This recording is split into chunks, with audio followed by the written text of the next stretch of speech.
Okay. Thank you all for your patience. Good evening and great to see everyone again.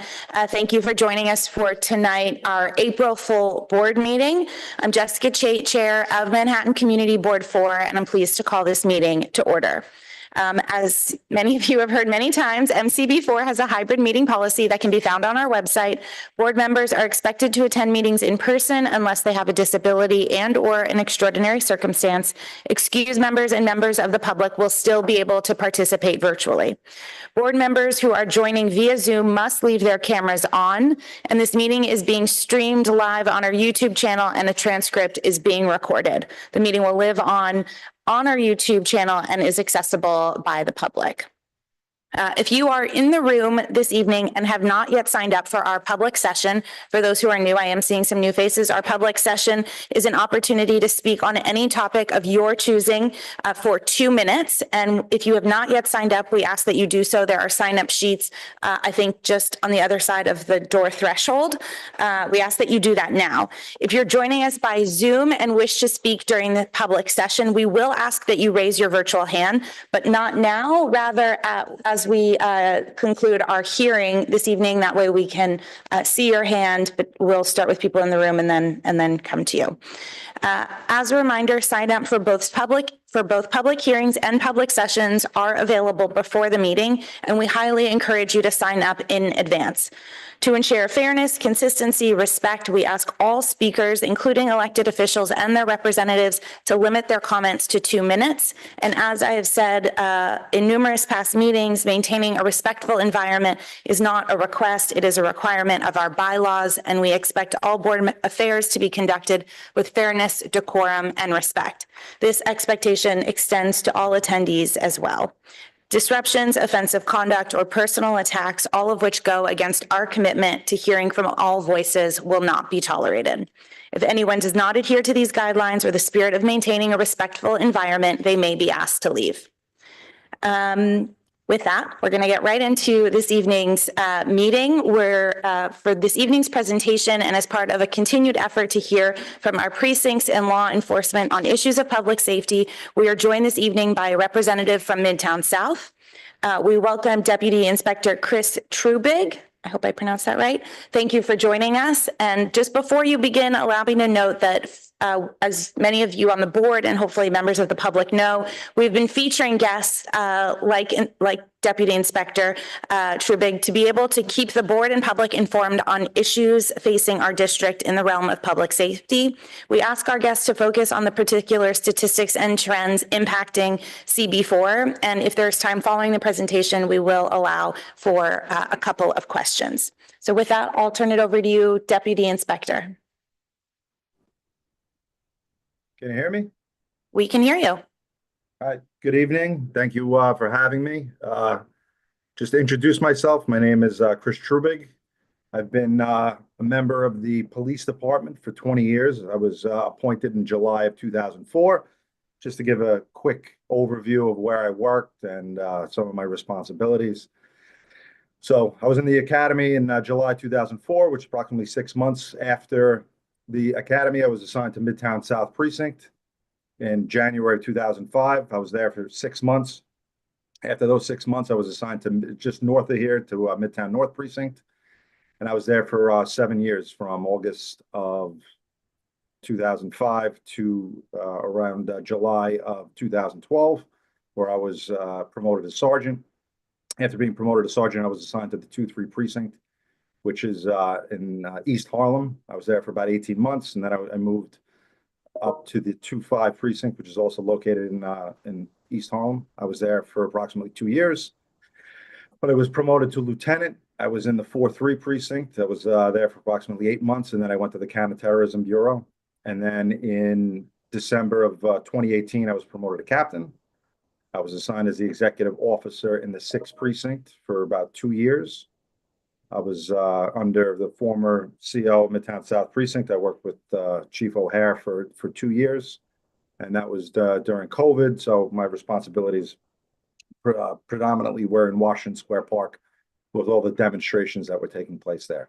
In December of 2020, I was then assigned to the Times Square unit, where I was assigned for approximately 2 years. And during my time there, I, oversaw the reopening of Times Square with the theaters, hospitality, the hotels, coming out of COVID. So that got me some good experience, extra resources. So I know the lay of the land as far as Midtown and all the concerns and conditions that affect Midtown. And then in October of 22, I was assigned as the commanding officer of the 7th Precinct, which is located in the Lower East Side.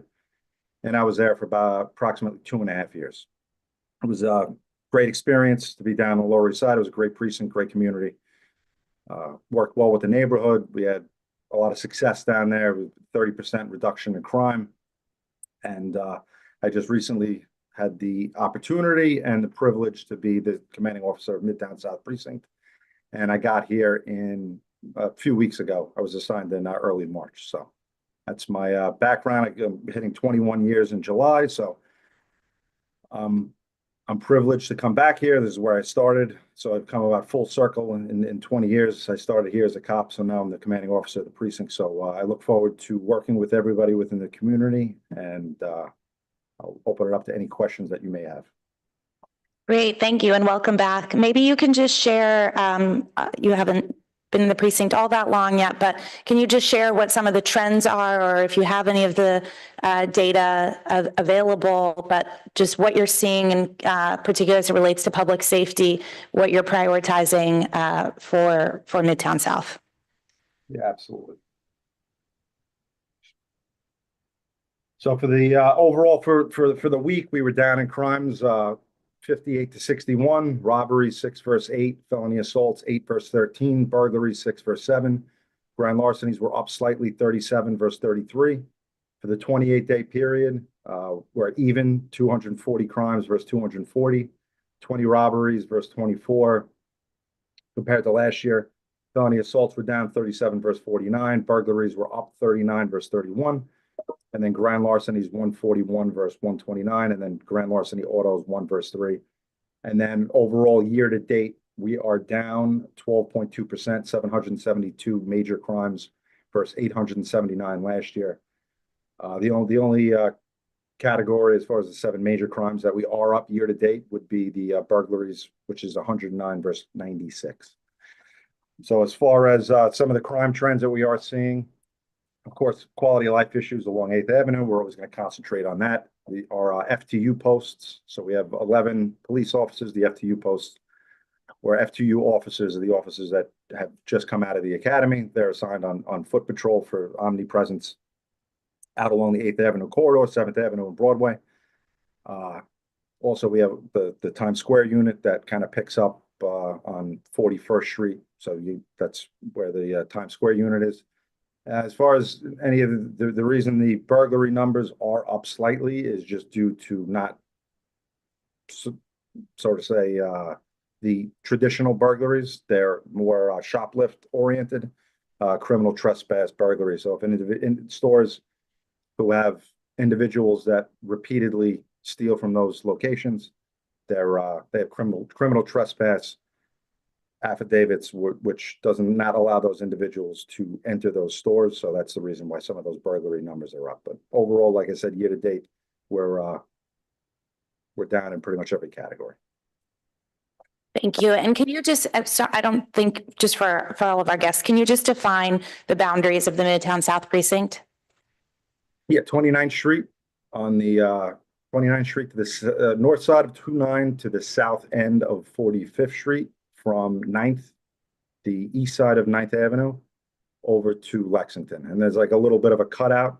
It's kind of like almost like a horseshoe shape. There's a little cutout over on the east side of Madison from 34 to 40, and that goes over to Lexington. Great, thank you. Our main areas are 8th Avenue, 7th Avenue, Broadway, 34th Street with all the retail stores, Herald Square, and obviously the Times Square area. So that's usually our main areas where we're focusing on our deployment due to where we see crime numbers spiking. Yeah, I'm going to ask one last question and then I'll open it up to our board members and members of the public. We've heard from other precincts about just the challenge with staffing and vacant positions, just a low workforce. How is that impacting Midtown South right now? Well, of course, every precinct would always love more personnel. As far as personnel within Manhattan, the borough of Manhattan South, there are 10 commands in Manhattan South. Midtown South does have the most personnel out of it, and any of the commands. Great, thank you. You know, there's the academy classes come out every few months, and then they take those individuals that are graduating from those. It's about every 3 months there's another graduating class. It's not how it used to be, where it was every 6 months. It kind of rolls out. So anytime you get a graduating class, they take those officers and then they disseminate them out to the precincts throughout the 5 boroughs. Thank you. After next graduating class, we'll be getting a new, hopefully. Okay. Any questions from folks in the room or online? We have one question here. Hi, thanks for your presentation. I was delighted to when you mentioned the patrol that happens along 8th Avenue, because that's something that our community board has asked for the last couple of years. We've heard from our community members that they'd really like to see more foot patrols. So you mentioned that there are foot patrols along 8th Avenue, and I just wondered if there are foot patrols anywhere else as part in your command, or if the foot patrols are just focused on 8th Avenue. And if you've seen a difference as a result of having the foot patrols. Thanks. Yeah, so as far as deployment goes, there are predominantly out on 8th Avenue, 7th Avenue, Broadway, 4041 from roughly 34th Street up to 40th Street. And then over on Broadway in the lower 40s and 7th Avenue, the same thing. But every week we look at the crime, we look at trends, we look at what's driving the crime, and if there's any spikes in any particular area, that's how we deploy, and that's where we send the unit. So if we think that a omnipresence or extra foot patrol at that particular location would benefit, then that's what we do. But it's not just about the foot patrol. Of course, it's nice for them to be out there. They get to know the conditions on those blocks, and if there's and with any businesses, if there's any sort of conditions that the ongoing problems that they're seeing. But it's not also just the foot patrol. We also have special operations, NCOs, public safety teams. There's borough teams. So you'll see a varied group of different units, and outside of just the foot patrol in itself. Great, thank you. There's just one more question, but we'll get a mic if you can grab a. There's a mic. Hello, there's on the table. It might not be on.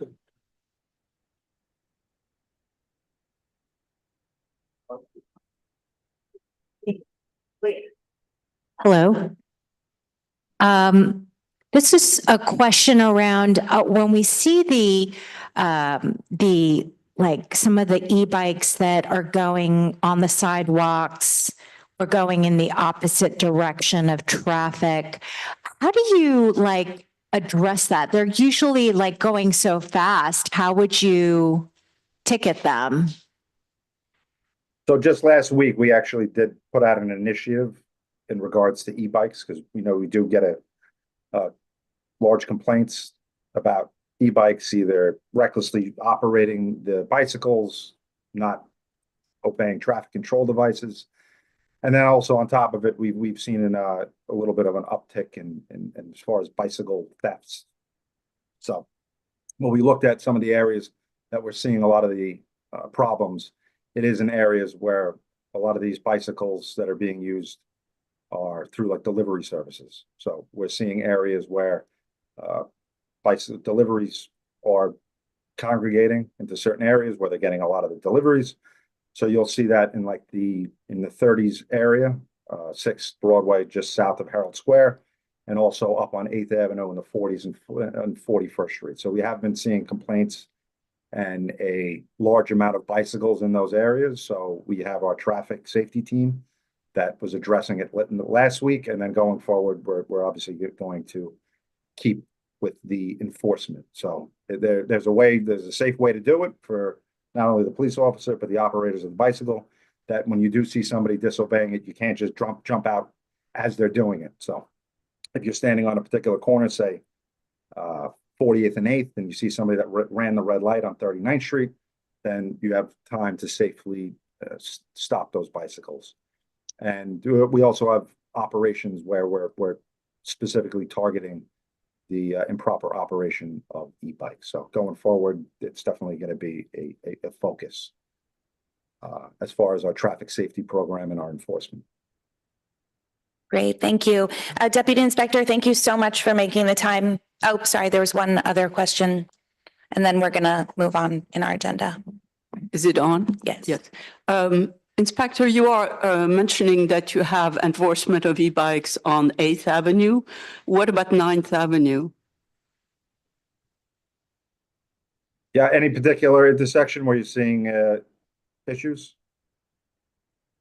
Yeah, like everywhere. But from your whole section from 45th to 29, I mean, we have like an enormous amount of deliveries and others. And any effort on that point would be very welcome. Absolutely. I will pass that along. Thank you. Great. Okay. Thank you again, Deputy Inspector, and welcome back to the neighborhood. We're thrilled to have you and look forward to working with you. Thank you for having me. Appreciate it. All right. We are now going to move on in our agenda to our public hearing. I'm going to invite Greg Morris to facilitate our public hearing for the Empire State General Project Plan. Thank you. Good evening, one and all. Tonight, we will vote on a letter about the Empire State Development General Project Plan for Bayview Correctional Facility Redevelopment. That's 550 West 20th Street. But first, we dig into this in anticipation of that with a public hearing on the topic. I did not see any signups. Okay, so there was no signups. Does any member of the public wish to speak on this particular topic? Going once, going twice. No, and I'm going to ask that we close this particular section. Thank you so much. See you soon. Thank you, Greg. We'll now move on to our public session. If you are joining us online and wish to speak in the public session, please put your hand up now and we will get to you after we complete those in person. I'll turn it to our first vice chair. Thank you, Jessica. Thank you and welcome to MCB4's public session. We have people here in the room. We also have people signed up online. Those looking for their Cory Booker moment, I'm sorry, this will only be 2 minutes to speak on each topic. And if I may kindly ask those on Zoom, if you can please just put your camera on so we can see your lovely faces, that would be great. But we will start with the people in the room. Why don't we start with Lisa Wager?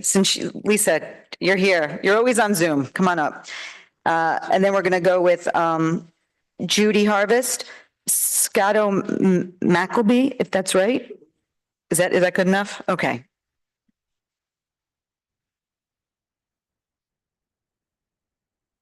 Hello, I'm Lisa Wager, Director of Government Community Relations at the Fashion Institute of Technology, the SUNY College on West 27th Street with the Residence Hall in the district on 31st between 9th and Dyer. I'm here with an FIT update, but first I have to say, Leslie, wait, I have to look. Obnubilate. Sorry. I do read the letters before I come to the meetings. Okay, my time can start now. Thank you. I had to look that up and I have a pretty good education.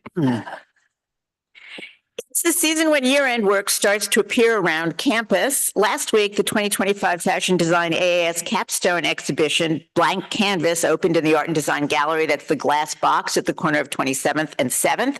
As usual, the work is a stunning testimony to the talent our students bring to the college and the caliber of the 3 semesters of education, which together produce a truly marvelous exhibition.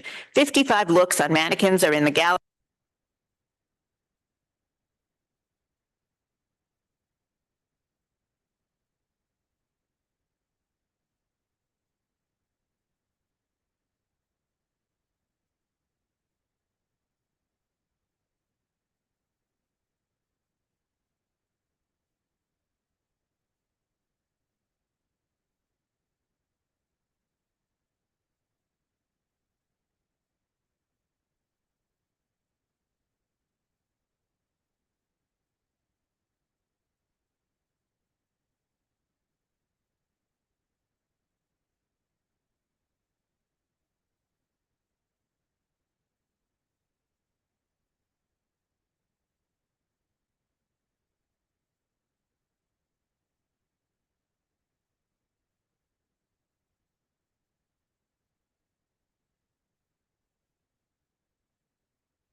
Am I the only one who can't hear you?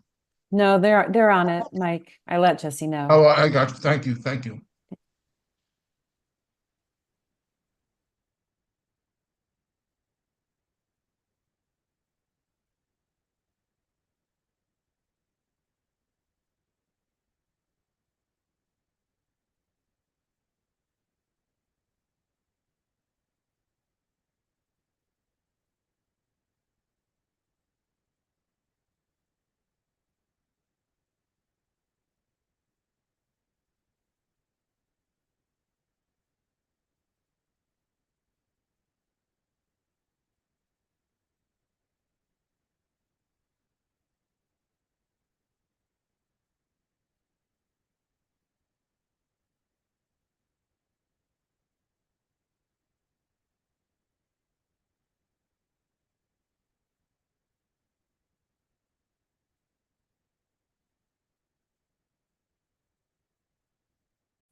One, two. You hear us now? You're back. Oh, good. Got you. You guys can hear us now in the Yeah. room? Great. Thank you. Awesome. All right, we'll continue with the public session. Scott, is it Scott or Scotto? Scotto and Judy, please come up, 2 minutes. Of course. Good evening, everybody. My name is Scott McLaboost, and I'm an artist and founder of the West Chelsea Building Artists Association. I have a studio in the West Chelsea building located at 526 West 26th Street. I'm here this evening as a representative for the artist and the tenants in the building. As an artist, the building is now posed in the market for sale, and gentrification is knocking at our door. And I'm here to ask the community board for and the public and the politicians to support us and to keep the building as a treasure and as an icon of the West Chelsea Gallery and Art District. If the building is sold and changes its usage as a artist building, which includes more than 250 artists, 5 nonprofits, 85% of the building is tenants are art related, and there's major galleries, and the building was started from Gloria Naphtali in the early 90s, and there's a pillar of the West Chelsea Gallery and Art District, and also it's the main areas where art and commerce happens in New York City, and it's a vital part of New York City's culture and art. And I'm just going to take a moment to let people know and shouting out that we are looking for people to retain and keep the building as an art center and as a community center for artists in the West Chelsea district and beyond. I'm also here, there is a letter that the community board has written in response to our request for support that would be addressed and sent to the Roman and Naphtali Foundation, and explaining to them that they would support the idea of retaining the building as an art community and an art center in Chelsea. So I'm asking the members of the board to vote yes for that. Thank you very much. Thank you. Judy Harvest?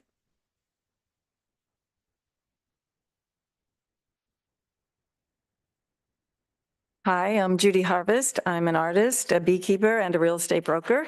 I've had my studio at 526 West 26th Street for 25 years. I also had 5 honeybee colonies on the roof and made the first Highline honey for 3 years. On December 16th, I read an article in a real estate newspaper that our building was for sale. Up until that time, we had no idea. So I immediately called the foundation and estate lawyers and got them to have a meeting with the tenants on the 14th of January.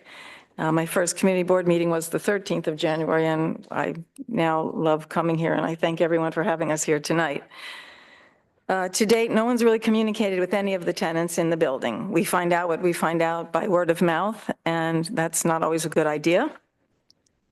I believe that art is all about communicating, and have a satellite in the lobby of the building. So when you come to visit us, look up. It's Telstar, the first communication satellite. And I believe that art is about communicating, and that's why we're here tonight. Mrs. Naftali, Gloria, as we called her, was amazing. And she and her husband Raymond founded the building and believed and totally were hands-on that the building should remain for the arts and artists forever.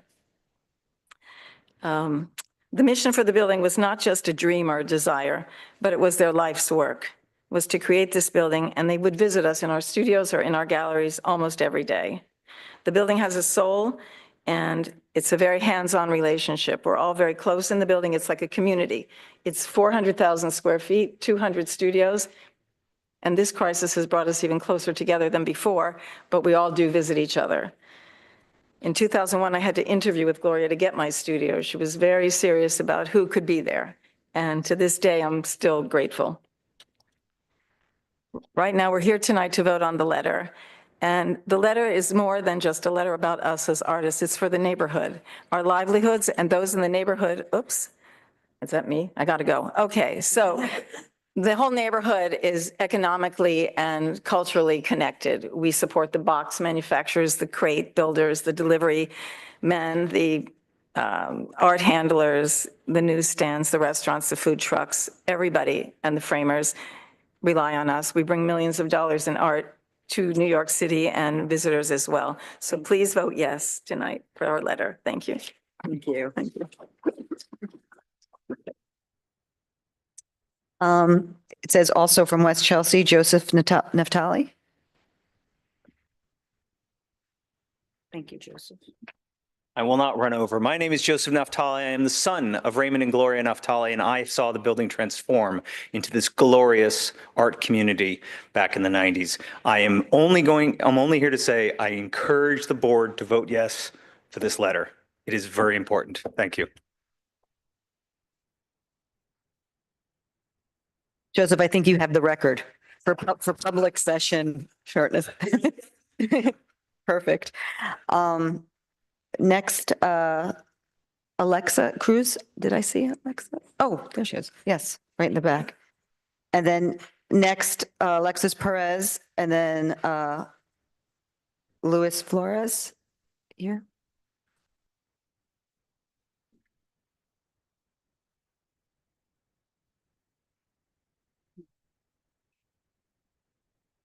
Thank you. Hi, everyone. Good evening. I'm gonna say the same thing. I'm for no in our backyard, and I hope these people that are suing the yes in my backyard, we could win with nature, with no demolition, and I also want Section 9, and I'm sorry about the art gallery. You know, it's been there for years. I hope, you know, and I pray that you get your vote. Thank you. Thank you. Is Alexis Perez here in the room? You said no, they're not in the room. Or Joseph Flores? Might be online or no? They have a there. It's set up in person. No? Okay, we'll come back if they don't. So I guess our last person in the room is our very own Rodney. No? Oh. Oh, Louis, come on up. Yeah, of course. Rodney, sorry. Just hold on one second. Thank you. Thank you so much. Of course. Hello, good evening. My name is Luis Flores. I'm running for city council to represent this district. I've lived in New York since 1998, and I've seen a change, but not for the better. I'm sorry that so many people here are dealing with gentrification, but so are people in NYCHA. I'm a gay rights activist that fought for marriage equality late. I joined Direct Action Activists to put the issue on the agenda. And I saw how when people get united, we can win. I also was one of the activists that tried to save St. Vincent's Hospital, but as you know, we lost that fight.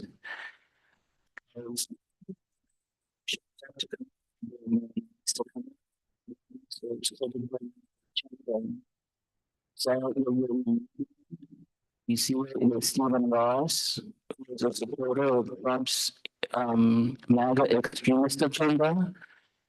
I'm going to call it all out. It's important for the community board to stand up for the people. To use the process through the city. These people are saying in our community for too much, for too many words, and for too long, people keep losing. The also that is displacement. For 17 years, I lived in the home shelter system, and it was horrifying. It was horrifying. Maybe the artists here are not going to lose their homes, but they're going to lose their workplaces. They're going to lose their source of income. It's going to affect their source of income, and that affects people's housing. It's time that Democrats stood up for something. Some people are so disenchanted with the Democratic parties because you lost contact. You've lost touch with the people. I'm running for city council because I promise to represent people, but now the Democrats are not our representation. And I'm sorry to bring that message home here, but I think it needs to be said. Thank you very much. Thank you. So I do have one more, like I said, in the room. Alexis Perez, you signed up? If not, okay. Rodney, here's your chance now. Sorry. And Rachel, tandem. You don't get more than 2 minutes together. All right, good evening. I'm Rodney Washington, and I'm joined with Rachel Lee. We're the co-chairs of the Board Engagement Working Group. I'd like to preface this by this message is directly geared towards the Community Board 4 members. We'd like to invite you to take the survey if you have not taken the survey as of yet. Yes, and the survey, as a reminder, touches on very important topics such as term limits, onboarding new members, and everything in between and beyond. So it is very important. And what data have we gathered so far, Rodney? Hey, Rachel, great question. So far, as of this afternoon, we've had 32 respondents out of 58 members, including public members. 40% of the respondents served on the board for more than 8 years. 30% have served between 3 and 5 years. 65% shared it would be helpful to have a structured orientation training. 62% of the board said they're very concerned with the potential loss of institutional knowledge due to term limits. So obviously, these numbers will be updated the more responses we gather and the more accurate our recommendation can be. So thank you to all those who submitted the survey results already. And could I actually ask our Board Engagement Working Group members to stand up briefly? And yes, as Ella is demonstrating, and Matt over there, come on, don't be shy, Katie. Wendy, Greg. Where's Greg? Yes, Greg.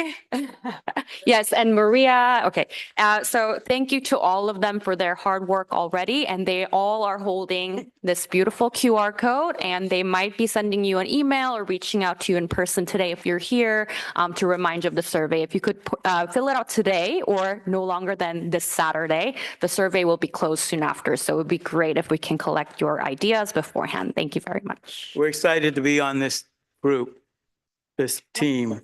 No questions. No questions. No questions. Uh-oh. I think you have access to them. With that, we will go online right now. Let's see, Andy, that's what I was gonna say. Andy, then Andy. Not here. Can I just add one thing? Oh, okay. I'm gonna give him discretion for one thing. Go ahead. Maria has reminded me that even individuals who are leaving the board, we'd like to have your input as well. Thank you, Maria. Thank you. Andy Melendez online, can you hear me? I think you're on mute. We could see you. Hello, can you hear me? Yes, there you go. Your 2 minutes starts now. Thanks. Okay, thank you. Hi, good afternoon. My name is Andy Melendez. I'm reaching out from Covenant House. I work at the clinic at Covenant House, and I just wanted to do outreach in our services. Covenant House is known as a homeless shelter for youth, teens, and young adults, but we also do have a health clinic that is open to the public, all ages. So I just wanted to express our services. Give me a moment while I pull up my... Okay. Yeah, so we have services for immunizations, physicals, give me a moment, vaccines, menopause services, OBGYN, etc. So we just wanted to increase the knowledge in the community. We are located in Hell's Kitchen, 460 West 41st Street, and we assist clients with patients with insurance, uninsured, etc., low income, all ages.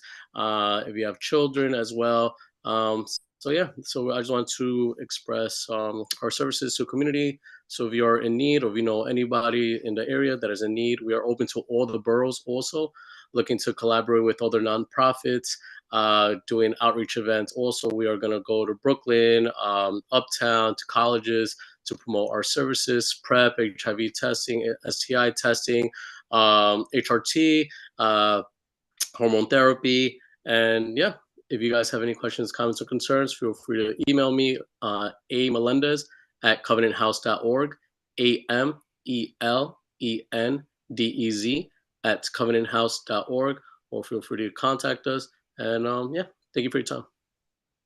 Thank you, Andy. I actually had a chance to tour Covenant House the other week, and it is an amazing, amazing place with amazing services. And we'll connect you with our HHHS committee as well, who will probably take that up. Thank you. Thank you. Of course. I think our last person is Alicia Martinez, Jesse? Signed up. She signed up. Alicia, can you hear me? If you can, you have to come off mute, please. Is she not coming over, maybe? She's over? Can't see. You can Alicia. see. Oh. Alicia, if you can hear me, can you come off mute, please? Yeah. You can see me? There we go. If you could put your camera on, that would be helpful. Oh, wait, hold on. Oh, there you are. Okay. Oh, there we are. Yeah, we got you. Your 2 minutes starts now. Thank you. Okay. I just wanted to talk about what we're going through in Chelsea. I don't know you, but you guys definitely know about no demolition. I've been living here 35 years, and these are good buildings. And I feel like why would they destroy good buildings to make buildings now that I don't feel like they have good material to make them. So we're fighting that, and no demolition. Thank you. Thank you very much, Alicia. And I believe that's it, right, Jesse? Okay, this is the end of the public session. Thank you, everybody.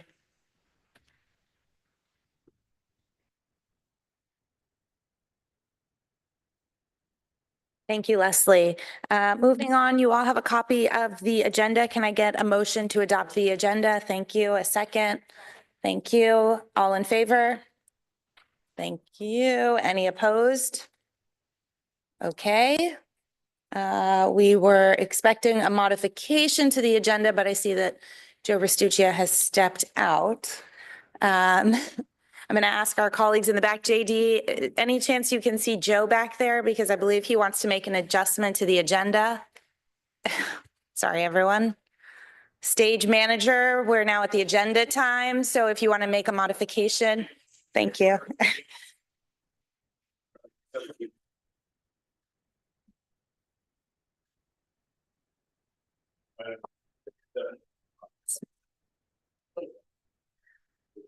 Just start from the top.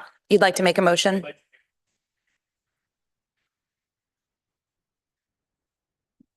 Okay, I don't know your mic is on, so I'm just gonna repeat it, or we're gonna just wait a second. Okay, How let's, about now? great. One more time. I'd like to make a motion to refer back to committee the item for 317, 319 West 35th. discuss again because currently the applicant has put the project on pause. Okay. 33. Number 35 will remind you, it's noted as tabled because We didn't take the action. so we're gonna, if there are no objections, if there are no objections, then we can just move forward. So not seeing any objections. Thank you, Joe. We'll now move on to the minutes. Thank you again to Katie and Candace Hewitt for last month's minutes. Can I get a motion to adopt the minutes? Thank you. All in favor? Thank you. Any opposed? Terrific. We now move on to, as you all know, we invite our elected officials. Just as a bit of framing, we ask each of you to limit your comments to 2 minutes, and we'll begin with the folks in the room. And just a new sort of message that we'd ask you to consider. While we know the convenience of Zoom is hard to beat going forward, we're going to encourage our electeds and their representatives to join in person. It's actually something we've always done, but we are going to be making that more explicit.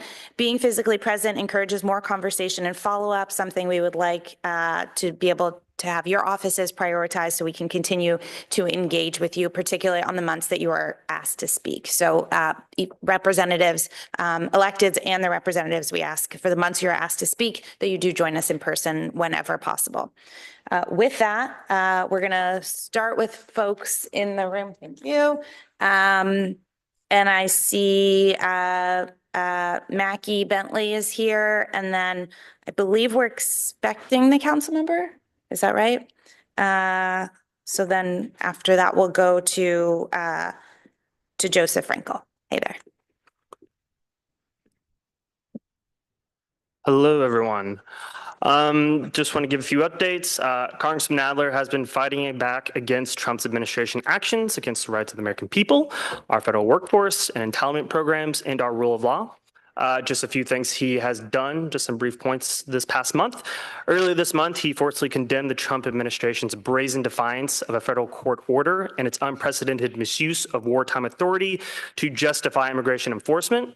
He called on House Republicans to finally show some backbone and immediately launch investigation and hold hearings into this egregious abuse of power. He has also led 240 of his colleagues into a letter demanding Trump's reinstatement of commissioners of boroughs and Samuels of the Equal Employment Opportunities Commission, who were unlawfully fired. This action undermines the EEOC's mission to protect American workforces from discrimination, including their abilities to investigate charges of anti-Semitism and upend the commission's historic independence. Furthermore, Congressman Nadler spoke out against and led a letter from the New York congressional delegation to express their strong opposition to Trump's executive order calling for the elimination of the Institute of Museum and Library Services. And he has also signed on to a letter calling for the CDC not to scale back or eliminate its division of HIV prevention within the National Health of HIV, viral hepatitis, STD, and tuberculosis prevention. And then finally, just a few events coming up in the district that the Congressman is hosting. Congressman Nadler, along with Councilmember Rivera and A for Life, are hosting a Know Your Rights workshop, which will be held virtually this Sunday, April 6th from 4 to 5:30. This workshop will cover key topics such as understanding your legal rights, responding to ICE encounters, creating an emergency family plan, and accessing available legal resources. For more information on that, go to the council member's website or ours, or contact us. And then last but not least, the 2025 Congressional Art Competition is open. That is for all New York high school students residing in the 12th Congressional District. The deadline is April 25th. If you have any questions, please let me know. Thank you.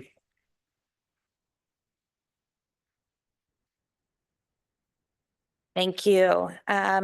We're now, sorry, I didn't see Ben, that you're here. So if you can come on up, representing Assemblymember Tony Simone.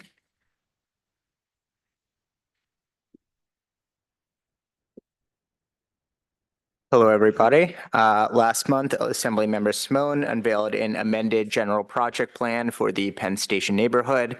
This new plan would allow up to 5,000 units of affordable housing, up from the 500 units mandated by the current GPP, vastly increase the amount of public use space by adding additional open streets, plazas, and a park the size of Bryant Park, and it would do all of this without eminent domain. The current GPP has been dead in the water for years, and we hope this new plan will push the governor to come back to the table so that we can create a vibrant mixed-use neighborhood that fits everyone's needs. We are pleased to announce that we've already made progress with Governor Hochul, recently echoing our call to keep Block 780 intact during renovation of Penn Station. We appreciate everyone who expressed support for this plan, including Borough President Mark Levine, Councilmember Eric Botcher, State Senator Brad Hurlman Siegel, the Building and Construction Trades Council of Greater New York, and CB4 Chair Jessica Chait, who came to speak at our press conference. Assemblymember Simone is introducing legislation to allow year-round outdoor dining. This will not affect local regulations, but will give municipalities the authority to allow business owners to keep their outdoor dining establishments open through the winter, helping their business and creating an active public streetscape for everybody. In Albany, we're currently deep in budget negotiations. While we don't know yet the full scope of Trump's budget cuts, the State Assembly proposed and is fighting for a budget focused on affordability. Some of the priorities are free school breakfast and lunch for all students, a $2.5 million increase in aid to libraries, income tax cuts for low and middle income earners, $300 to $500 rebate checks, an income tax credit of up to $750 for renters under $200,000 income, $500 million for the Environmental Protection Fund, and $600 million for clean water infrastructure.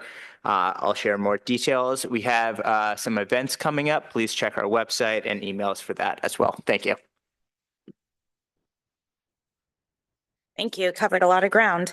We're going to go online to Robin Forrest, representing, the Mayor's Office of Community Affairs.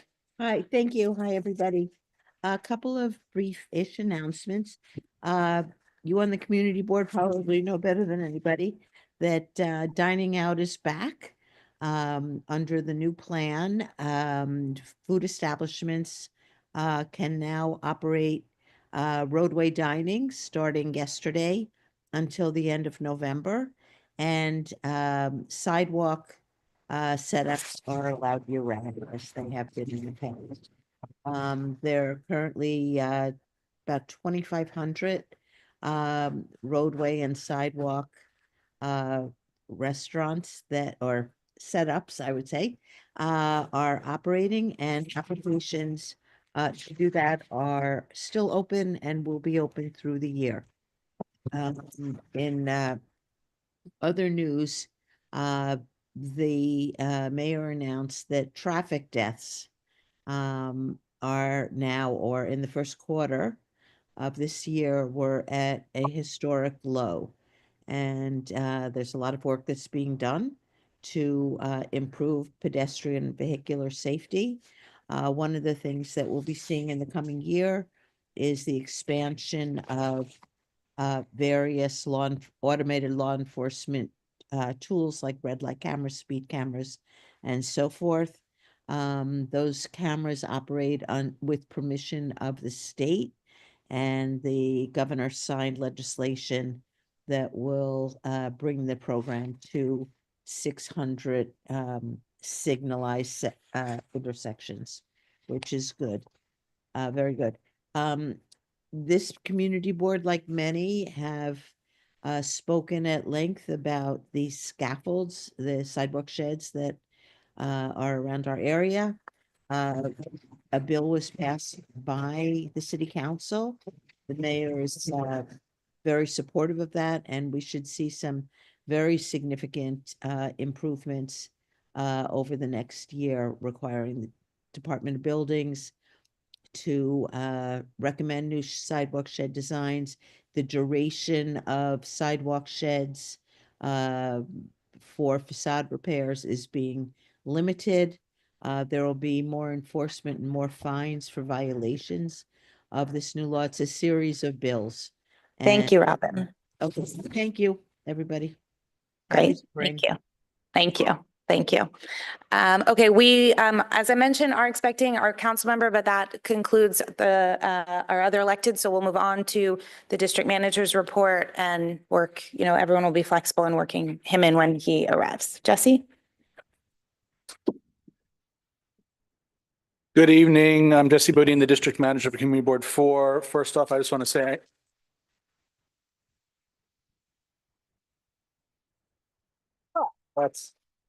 That's fantastic. That's the first time that's ever happened to me. So thank you all. That was awesome. Do I not know something, by the way? First off, I just want to say I'm hiring Rachel and Rodney to chase you all down for your annual conflicts of interest forms, because you guys are very good at making people follow up and fill out these things. But anyway, the report, so there's all committees will be meeting at their regular times and dates this month, with a new exception that next week, Clinton Hell's Kitchen Land Use will not be meeting, and there'll be a special Housing, Health and Human Services Committee meeting on the same night, which is Wednesday, April 9th at 6:30 at the district office, to review and update the coveted MCB4 affordable housing plan. We sent a notice out to both land use committees. While it is not a joint committee, we highly recommend and encourage your attendance to participate and give input. This is something that doesn't happen every year, even though I think we try to make it happen every year, but it doesn't always happen every year. And so, but we certainly have some new information to put into it, not just updates, not just number changes, but actual policy and zoning stuff that now with all the different land use things that have gone through this past year or so. So I highly recommend, if you're interested and want to participate and understand more about how we get things done on a housing level, to attend that meeting, at least by Zoom. And that's it. Thank you very much.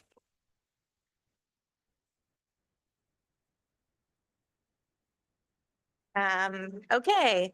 Now for the chair report. In no particular order, but I do want to just acknowledge there were some questions. The filming that's happening tonight, I hope I'm going to get this correct, is in connection to a documentary that's being made about the Naftali building. So for any questions about that, that is the connection. That's what that is pertaining to. Just last month, I mentioned about community board applications. I just wanted, I'm not sure if I mentioned, so I just wanted to update everyone that there were over 60 applications for community board 4 that were received, about 10% up from last year. We are told to expect placements to be announced hopefully next month, but that timeline is always a little bit to be determined, but we will announce those new members and properly acknowledge and celebrate those who are completing their service with the board. And I just want everyone to know that that won't happen without proper acknowledgement. Thank you to everyone who did complete the board engagement survey that you heard about earlier and indicated an interest in continuing to be involved on the topic. We appreciate you. I just wanted to make a quick note that the Port Authority Bus Terminal Construction Task Force meeting has begun meeting. So if you live immediately in that area that's going to be impacted, you operate a business in that area, you should know that that is a body that's going to be supporting the issues of construction in the neighborhood. Christine Berthet and Jesse Bodine represent us as part of that, but other members of the board are also similarly engaged. If you're not sure what I'm talking about, but live in the area and are concerned, please follow up with our district office so you can be connected. Manhattan Community Board 4 provided testimony to Empire State Development regarding the former Siemens Residence Bayview Correctional Facility, which we had a hearing on this at the beginning of this meeting, and we'll see a letter on later in the business portion. I want to thank Carrie Keenan for drafting that testimony and providing that last week. On the topic of, well, Jesse mentioned about the housing plan, and I really just want to emphasize that while Clinton Hell's Kitchen is not meeting and everyone can maybe feel like a reprieve from in their calendar, I do want to suggest that everyone who's interested in or working on the committees that focus on land use or have an interest in housing do attend that meeting. The housing plan really becomes a Bible of sorts, not just for us, but for the electeds, for the city and state agencies. And so the input into this document is really, really critical. So I know it can feel like a night off, but I really do want to just encourage and emphasize that you attend that meeting if at all possible. On the topic of NYCHA, I wanted to note a few things. One is that, as it may have been said already, but you'll hear more about, that NYCHA and the Development Partners Essence Related released the draft environmental impact statement and the final scope of work. Those materials are now all on our website, and the relevant committees will be reviewing the different sections and providing them to Chelsea Land Use for input at their April meeting. This is a very, important step in this process from between the initial scope of work, and now they added 2 alternatives to be studied, in part, no doubt, because of our feedback on the scope of work. And so we need to continue to provide critical feedback, not just on the issues of housing and land use, but on schools, on transportation, on environment, et cetera. So we're looking for all of the committees to really help do the work in supporting our response to the draft EIS. Public hearings related to this will take place on April 16th, April 23rd, and April 24th. We will make those dates available if they're not already on our website. I'm sure they are. Encourage people to participate, both from the perspective of giving feedback as you see it, as members of the public, but also to hear the array of concerns that will be mentioned. I think it's really important that we stay connected to what residents and community members have to say on the project, and this will be an opportunity to do that. I want to thank those who participated on Monday. Just this past Monday, we did a session on NYCHA, an informational session. More than half of the board participated, and I want to thank all of you who took the time. If you were unable to, I understand work conflicts, personal conflicts. We are going to make the materials available, but I would also say if you want to review those materials with me or with a small group, we'd be happy to continue to engage on that. So if you were unable to participate on Monday's session, no problem, just reach out and let us know. And thank you, Jessica, for putting together the materials and conducting the very informational session. Thank you. On the topic of NYCHA, I want to note that we had a letter out of the last board meeting to host a town hall in which we would invite elected officials.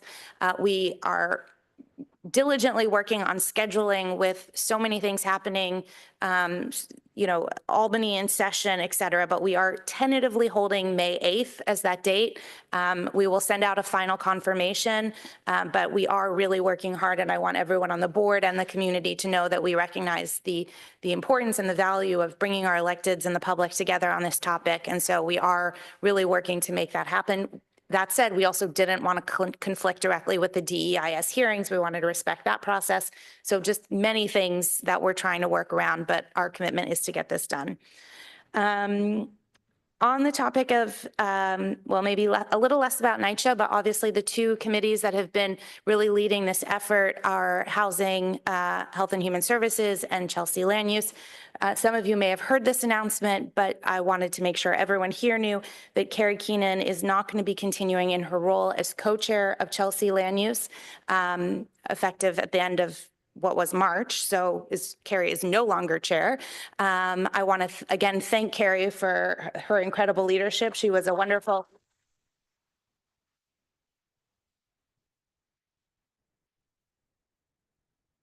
Hopefully, Carrie, you can hear that. I don't know. There's lots of clapping, lots and lots of clapping, but maybe not all. Next time we'll turn on our mics for that, folks. But Carrie was an incredible co-chair to me and really led the committee through so many things, including very excitingly the Bayview project that we're going to be voting on later today. And I want to acknowledge Greg's work in carrying the mantle of CLUE leadership and that we're all here to support him in this transitional period. Finally, I just want to note, I think everyone got their letters in on time for this month's meeting. So I think so anyway.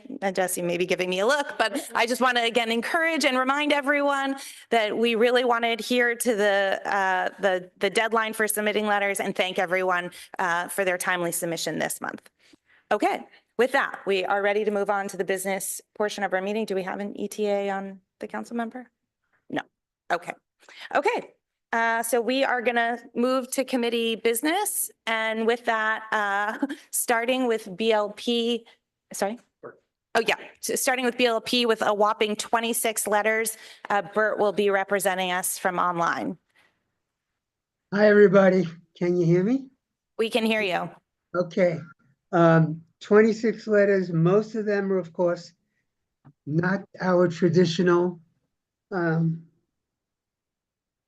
liquor licenses, but they're sidewalk cafes and road sheds.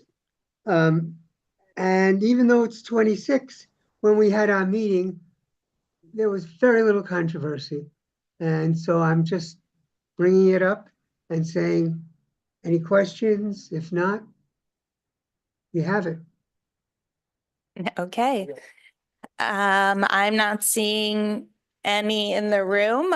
Oh, sorry, there's one from Ella. Ella, if you want to grab a mic and reference your letter. Okay, just once. Bert, there's a question on 5 while she gets her mic. Number 5, it says, letter to DOT regarding 809 9th Avenue. The vote sheet says either tabled or with.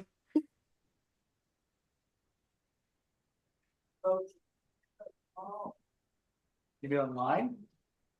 Is it the vote sheet online that you're looking at? Yeah.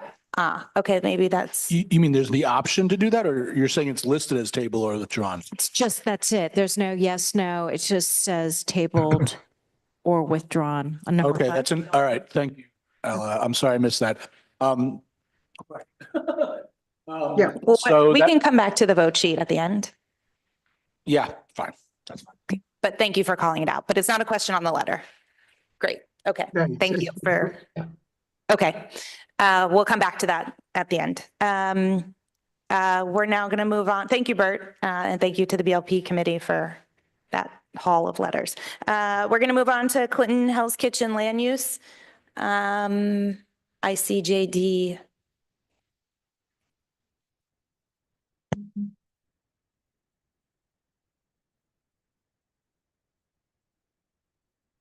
Thank you, Madam Chair.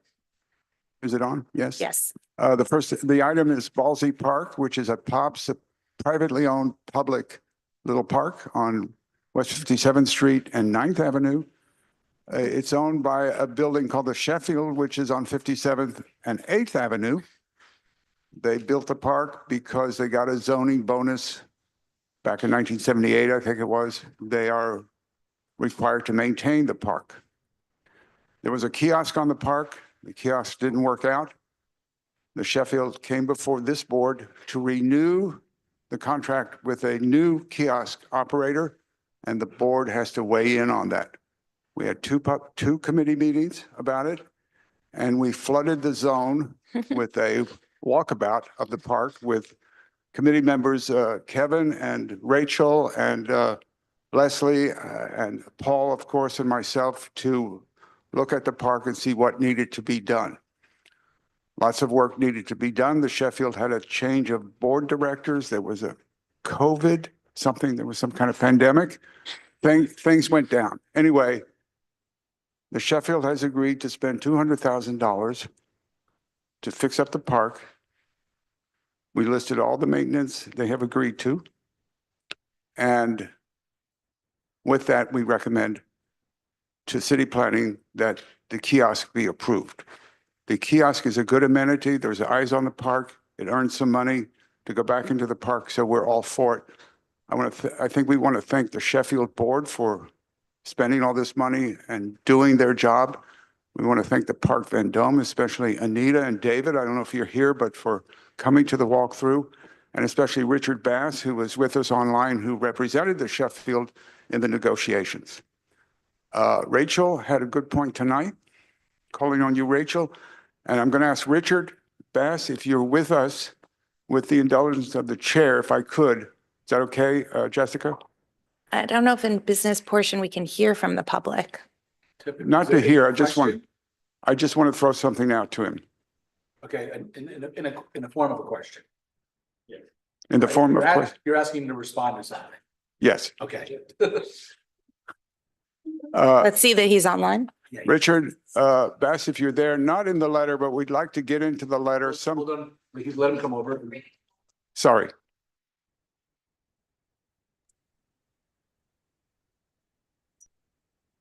I'm here. Can you hear and see me? Yes, Richard. Richard, thank you. I think what we've left out of the letter, and I'd like to get into the letter if you think it's reasonable, some kind of commitment of the Sheffield board, the Park Vendome board, and this board to kind of communicate on a regular basis, maybe once every 6 months or quarterly or something, to just communicate about the state of the park so we can keep everybody happy. Absolutely. I actually discussed this with the Sheffield board. They'd be happy to have a formal communication between their neighbor and the community board. And let's throw in Gail. She has a say in this. You mean Gail Brewer? Yes, of course. Okay. Rachel, is that satisfactory to Rachel? Thank you, Great. Richard, and thank you, Jessica. Thank you. Any questions on item number 27? Okay, we're now going to go to item number 28. 28. This is one of our longstanding battles. We talk a lot about demolition by neglect. What we're asking in this letter is that the Department of Buildings tag all the buildings within our special districts. So Clinton Special District is the predominant one for us, but there are others as well. So that anytime a developer files an application that involves demolition, that it's tagged and we are notified of those plans. Because right now they come in and they might file an application, Department of Buildings doesn't talk to HPD doesn't talk to the, and we don't find out about things until well after the demolition has started to occur, and we're losing buildings, we're losing homes as a result of this process. So we're asking DOB to tag the to let us know when these applications come in. Okay, Christine, and then Raul, if we can move the mic down. Yes, didn't we ask that already in the past?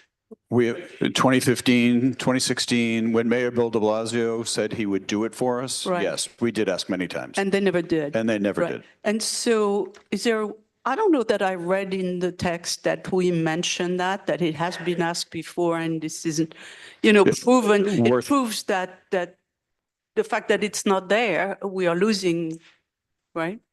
Yep. Well, good. We'll add that sentence. Okay. Thank you. All right. Raul.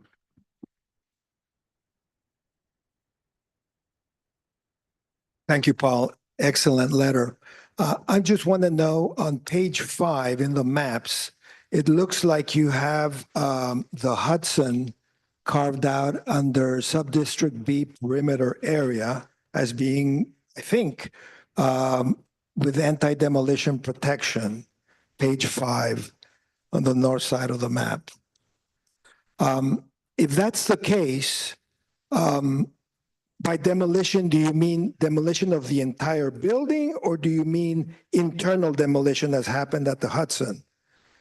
And if it's that, then you may want to include the Hudson where in the table on page 3 as being one of the buildings that was illegally demolished and over 70 affordable housing units were lost.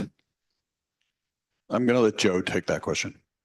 The Hudson is in perimeter B1, the Clinton Special Zoning District. So therefore, it's not protected against demolition, but it's protected against harassment. So if that map has to be revised, we'll do that too. Thank you. Thank you for Thanks. that close read. Any other comments? Okay, thank you, Paul.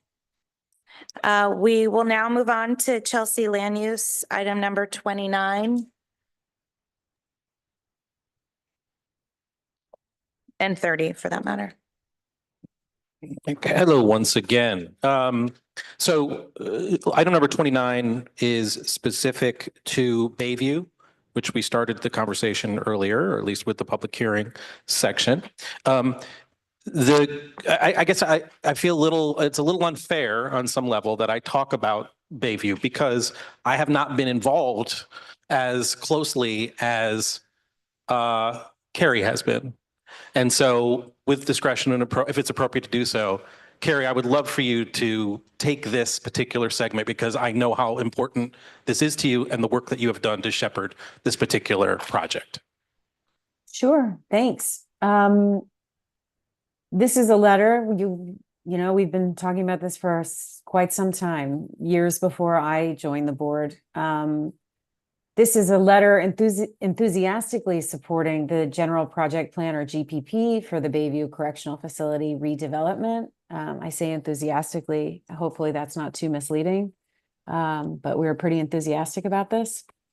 I As Greg mentioned, it's at 550 West 20th Street. And the redevelopment will restore and adaptively reuse the existing 8-story vacant Bayview facility to create about 124 income restricted apartments with at least 60 designated supportive housing units and up to 20,000 square feet of community facility space, including 15 beds for short-term transitional residents and a full-time 24-hour on-site staff for that, for those residents. We also managed to get a whole lot of the historical features, the architectural features of the exterior and interior to either be restored, remain intact, or be reused. So it's pretty exciting. There will be an addition in the middle of the building in the courtyard that increases the height from 8 to 15 stories to allow for more of this permanently affordable housing. And there are some zoning overrides which do not require a ULURP because it's a GPP, and we are feeling supportive of those as well. And we have just some considerations for the development team to take a look at before, as we continue on to work with them. Thank you, Carrie. Any questions? Dave, you'll need a mic.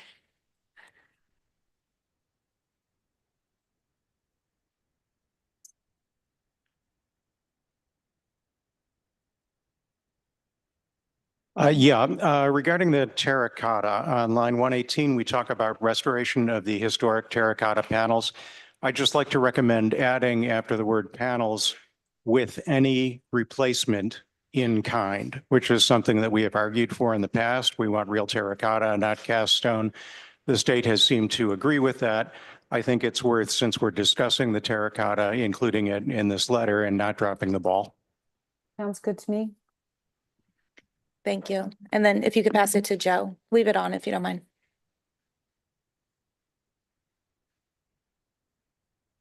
Thank you to Carrie and Greg. I had some additional clarifications in here. You put them in just to get the whole picture together. And it's been a great process to go through. Thanks. Okay, thank you. Oh, no other. Okay, we'll move on to the second item. Thank you, Carrie. So the second item is where is it here? Here it is. Yes.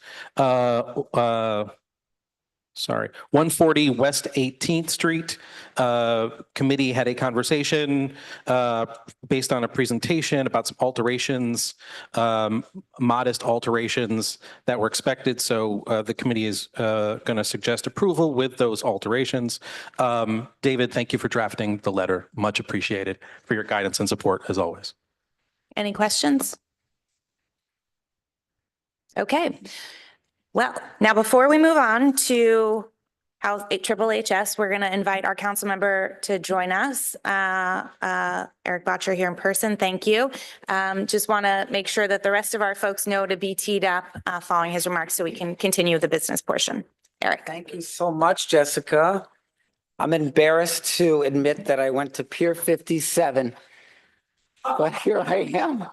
So I'm sorry I'm late. But really happy to be here with all of you and just give a couple updates, starting with the legislation that we passed last week to reform the sidewalk scaffolding.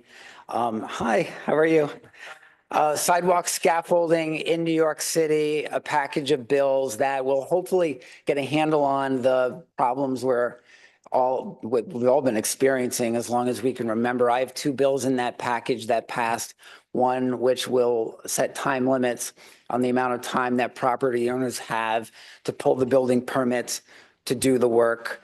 Another bill that I have will increase the lighting requirements underneath scaffolding. Lighting technology has changed since these laws were first written. We don't need bulbs. We have LED light strips that can fully illuminate underneath scaffolding. One bill that I really like is Keith Powers' bill that will give flexibility to the Department of Buildings with respect to how many years with a frequency of having to do local law 11. Shouldn't have to be 5 years for everyone. A glass and steel building is different from a terracotta building. Celebrated a big win with the subway elevator access on 23rd and 7th and 23rd and 8th. And that's something that you should all give yourselves a round of applause about. I want to give Jesse Greenwald and Precinct a big shout out for that. I went, this is a really interesting to share, this visit I did out to Hoboken last Friday, 2 Fridays ago. I went out to Hoboken to meet with their public housing authority, the Hoboken Public Housing Authority, and my counterpart out there, Ruben Ramos Jr., city council member. I reached out to him because they are rebuilding their public housing in Hoboken with a RAD-packed conversion, and they're rebuilding their public housing from scratch in a plan that's very analogous to what's being proposed in Chelsea. They're building a new building on a parking lot. They're going to be moving the residents of 3 buildings into the new building, and they're going to demolish those 3 older buildings and build new buildings there. They're going to do it in phases. One big difference between that plan and the plan being proposed in Chelsea is that all the buildings are integrated public housing, middle income, mixed income, and market rate in each building. So it was very interesting, and I think they're actually a little bit behind us in the process. Their master development agreement is going to be signed in May, but they've been working on this for a long time. It's actually been like over 10 years because they were moving down this path about a decade ago, and the Hoboken community outside of the public housing came out and opposed it, and it fell apart. So now they've been doing another process. So I would love to in the future have more opportunities for folks to, learn more about that. What else did I want to talk about, Quentin? I had a dozen things. The Chelsea Arts Building. The Chelsea Arts Building. So as many of you know, my colleagues and I have been working to prevent the displacement of the artists in the Chelsea Arts Building, also known as the Wolf Building. It's like the artist core of Chelsea, and the foundation that owns it has decided to sell it. And we wrote a letter when we found out, requesting a meeting. We met with the foundation and essentially communicated into that building. We communicated in that meeting that we, as the elected officials who represent Chelsea, will do everything in our power to prevent you from displacing these tenants. And we will go to any lengths we can to prevent you from offloading this building in a way that has these tenants displaced. We've had a number of good conversations with them in which they're exploring possible land use actions that they could pursue in order to retain ownership of the building and somehow monetize it in a way that would allow them to keep the affordable artists and tenants in place and generate income for their foundation. Because at the end of the day, what they want is the ability to distribute far more than they currently have as a foundation. And their plan was to sell this building and to have this huge nest egg and endowment to do more and other kinds of things. At the same time, there's at least one buyer that is very interesting sounding, who says that they would keep the affordable tenants in place. I've been speaking with them. I've arranged a meeting with representatives of the tenants and them on Friday. So I'm really hopeful that that will come through. We have some examples of times in our community where we pulled rabbits out of hats with whether it was the Hartley House sale. Yeah, we pulled hats out of rabbits. The General Theological Seminary in Chelsea, that was supposed to be sold to like a right-wing organization. So I'm really hoping that we can come through in this way and really save this artist core of Chelsea. That's so important to us. Sure. Yeah. Yes, sir.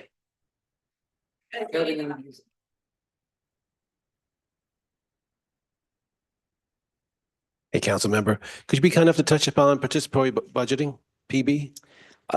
Yeah, PB, participatory budgeting, is going until Sunday, and that is the process through which members of the community can vote on how to spend $1 million in city discretionary funds. And there's a couple projects, quite a few projects in Community Board 4, including money towards the renovation of Hell's Kitchen Park. There's libraries, schools.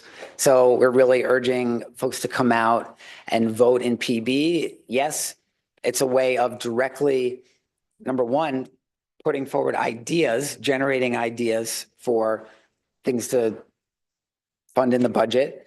Number two, a way for us to hear from the community about what priorities are good, but it's also a way to bring the community into the budget process. A lot of New Yorkers don't even know that there's a $115 billion budget that gets passed every June, and there's months of negotiations involved in that and months of idea generation as part of that. And this PB is a way of really bringing people into the process and getting them involved. I was at a school, a middle school this week, and where the kids were voting in PB, and it was so cool because it was like the first time they were voting in anything. And for those kids, studies show that when a young person votes, they vote when they're 18 in their first election, they're exponentially more likely to vote their whole life. If they don't vote at a young age, they're very, very likely to never vote. So it's all part of a good thing. Thank you. I just want to thank you for the work that you're doing on the artist building, the Wolf Building in Chelsea. I think keeping the artists in Chelsea is extremely important for not only the art gallery district, but Chelsea, which is an art district. I mean, that's what we're known for. I don't know if this, oh, here we go. I hear it now. We all know that some of these artists have moved around a few times. They've been displaced from Soho to Tribeca, from Tribeca now to Chelsea. They've all been scattered many times. So we appreciate you doing whatever you can to save this Chelsea landmark. Thank you very much. Yes. Jessica, can you hand me?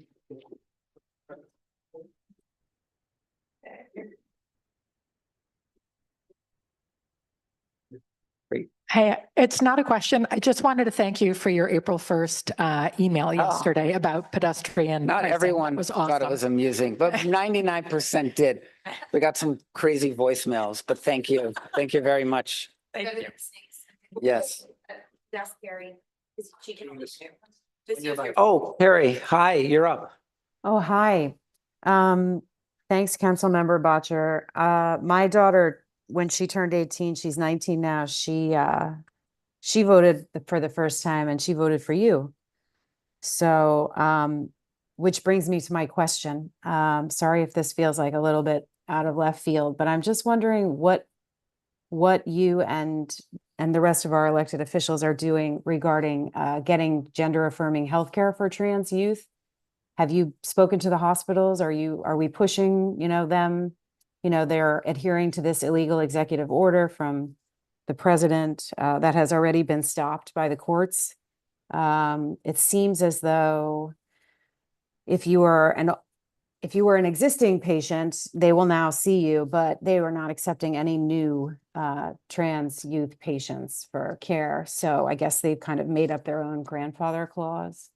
But yeah. We are continuing to fight against the executive orders and continuing to fight to get our local hospital systems to give gender affirming care as they were before.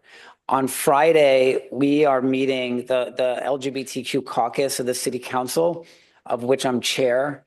Yeah. We requested a meeting with Majority Leader Chuck Schumer and Minority Leader Hakeem Jeffries. So we are going to Chuck Schumer's office on Friday to speak to him about this and other issues affecting the LGBT community. But let's face it, it's really the trans community that's come under the most attack here. So we're really hoping to get more partnership in our effort to address this with the hospitals. We and the city council legislatively, the hospitals and healthcare systems are largely under state purview. But we are pushing, and it is important because I just can't imagine being a young person who is denied gender affirming care. And people are going to die because young people are going to end their lives. And it's really awful. Thank you. Oh, hi. Oh, hi, Bert, you're up. Hi, council member. One, thank you for all the great work you do. And yes, I started reading the email yesterday and I started taking it seriously. And I said, no, today's April 1st. He can't be serious. But I read the whole thing anyway. I have a question. You talked about Hoboken and Yes. it's everyone is mixed. Yep. There's no segregation. In the current proposal in Chelsea, there's clear segregation. Do you have any sense of, is it possible to change that, or do you? So that's one of my. What are your thoughts? Yeah, that's one of my priorities. So I have a few things that I am pushing to get changed as part of the current plan. One is the fact that in the current plan, the current Section 9 tenants are in 3 buildings, and then all the other buildings are mixed income. That's one thing I want to have changed. Another thing I want to have changed is the proposed massing, where they have the taller buildings towards 9th, and they should really start lower towards 9th and move towards 10th. Another thing that I want to have changed is the fact that right now, any excess funds that are generated by market rate would be going towards NYCHA, and leaving Chelsea. And I'm not okay with that. I think we should, ideally, the project should not generate any excess funds because the amount of affordable should be so high and the amount of market should be minimal to generate just enough to make sure that these tenants have enough funding for perpetuity, but not enough to generate excess. If there is excess, it should stay in the community. And that's a big priority of mine. Another priority of mine is for the mixed income housing, I would like to see 50-50, 50% affordable would generate a huge amount of affordable housing. With respect to what the idea of having all the buildings mixed income, the trade-off there is that when the first building in each campus is done, you would have NYCHA tenants moving into the new homes, but then you'd have people from the outside moving into the new homes, and the NYCHA tenants would have to wait longer. That's what's happening in Hoboken. I actually asked them that. I asked them, well, you're going to have the first building and the tenants from 3 buildings are moving into the new building, how are the tenants in phase 2, they call it like phase 1, phase 2, phase 3. How are tenants in phase 2 and phase 3 going to feel if there's other people, like including some market rate units, getting new apartments before they are? And they said that the tenants understand that this is a multi-year process and that it's going to result in like all the buildings being mixed, but they'll have to wait longer. In the current NYCHA FEC plan, no tenants will come in from the outside until every NYCHA tenant has a new home. But that means some buildings this way, some buildings that way. And, one ideas is you could have the NYCHA tenants get their new homes right away, and then later on move into future buildings. It's an issue for us to work through that I'm committed to partnering with all of you and working through it. I know we're going to have a town hall where we're going to get to speak at much more length in this small update, but I'm really committed to working with all of you to improve this plan. And I know the tenants are counting on us to get this right. And I truly believe that if we get this right, we'll all be able to look back and be so proud of what we did in partnership with the tenants. But it's going to take hard work, and that's what I'm committed to doing with all of you. Madam Chair, I just had one question. I have my hand up. Sorry, we said we were closing questions. I don't. Speaking of not having the money in the district, we're on the waterfront parks department, and we've been asking where the money is that we were collecting from the cruise terminal. There's actually a meeting on Friday. I know. I just want to bring it up in public because we keep bringing it up and we keep being told we don't know where it is. So what he's referring to, thank you for referring to that. When Alexa Avilés and I introduced legislation to mandate the city, to mandate all cruise ships coming into the Manhattan cruise ship terminal to use shore power, EDC went and made a deal to kind of like, mollify us in a way, to kind of, talk us off the ledge a little bit. And what that deal was that they were going to do $1 per year surcharge on every passenger coming in. And that is going to be like north of like $700,000 a year and in perpetuity. And Leslie and I have been talking about this, and we're excited to come up with a process through which that could be distributed within Hell's Kitchen with a specific eye towards mitigating the negative effects. I love the fact that we have so many tourists coming in to eat at our restaurants, shop at our stores. The cruise ship industry generates huge millions and millions of dollars for New York City every year, but it also generates a lot of like noxious gas and chemicals, and it burns diesel fuel when it's at port. They've got to keep the engines running. So while we fight for shore power, which we will hopefully get before I'm collecting Social Security, I'm kidding. We're hoping to get it in the next few years, because they're as they're doing this study about the long-term plan for the cruise ship terminal, they assure us that they're moving full steam ahead with doing whatever work they need to do with respect to Con Ed and everything. As we work towards that, we're going to be getting these funds, and we're meeting in 3 days, right? In 2 days.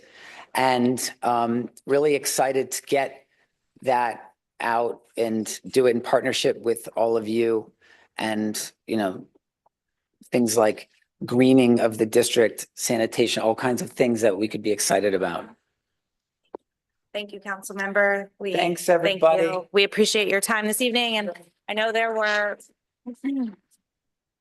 I know there were other questions that we don't have time to ask this evening, but I want to That's just unfortunate. acknowledge, we have been meeting with requesting a number of meetings and meeting with the council member's office frequently on some of these topics that were referenced, NYCHA included. We'll re-up our ask for the NYCHA meeting that I know we're all trying to get scheduled in addition to the town hall. So I just want to flag that as well. But look forward to being able to continue the public conversation, hopefully on May 8th. With that, we're going to now turn it back to our business and we'll turn it to HHS. It looks like Joe is going to lead us on the letters this evening. We have two letters tonight on a series of 14 buildings on West 49th Street between 8th and 9th Avenues. And I first want to make one note, and very important, we'll talk about this at our housing meeting also. Myself, Katie, Pete, Maria, Dolores, who else? JD, we were all at a meeting in June of 2020 where our committee and our board considered this proposal. We collectively have all forgotten about this proposal.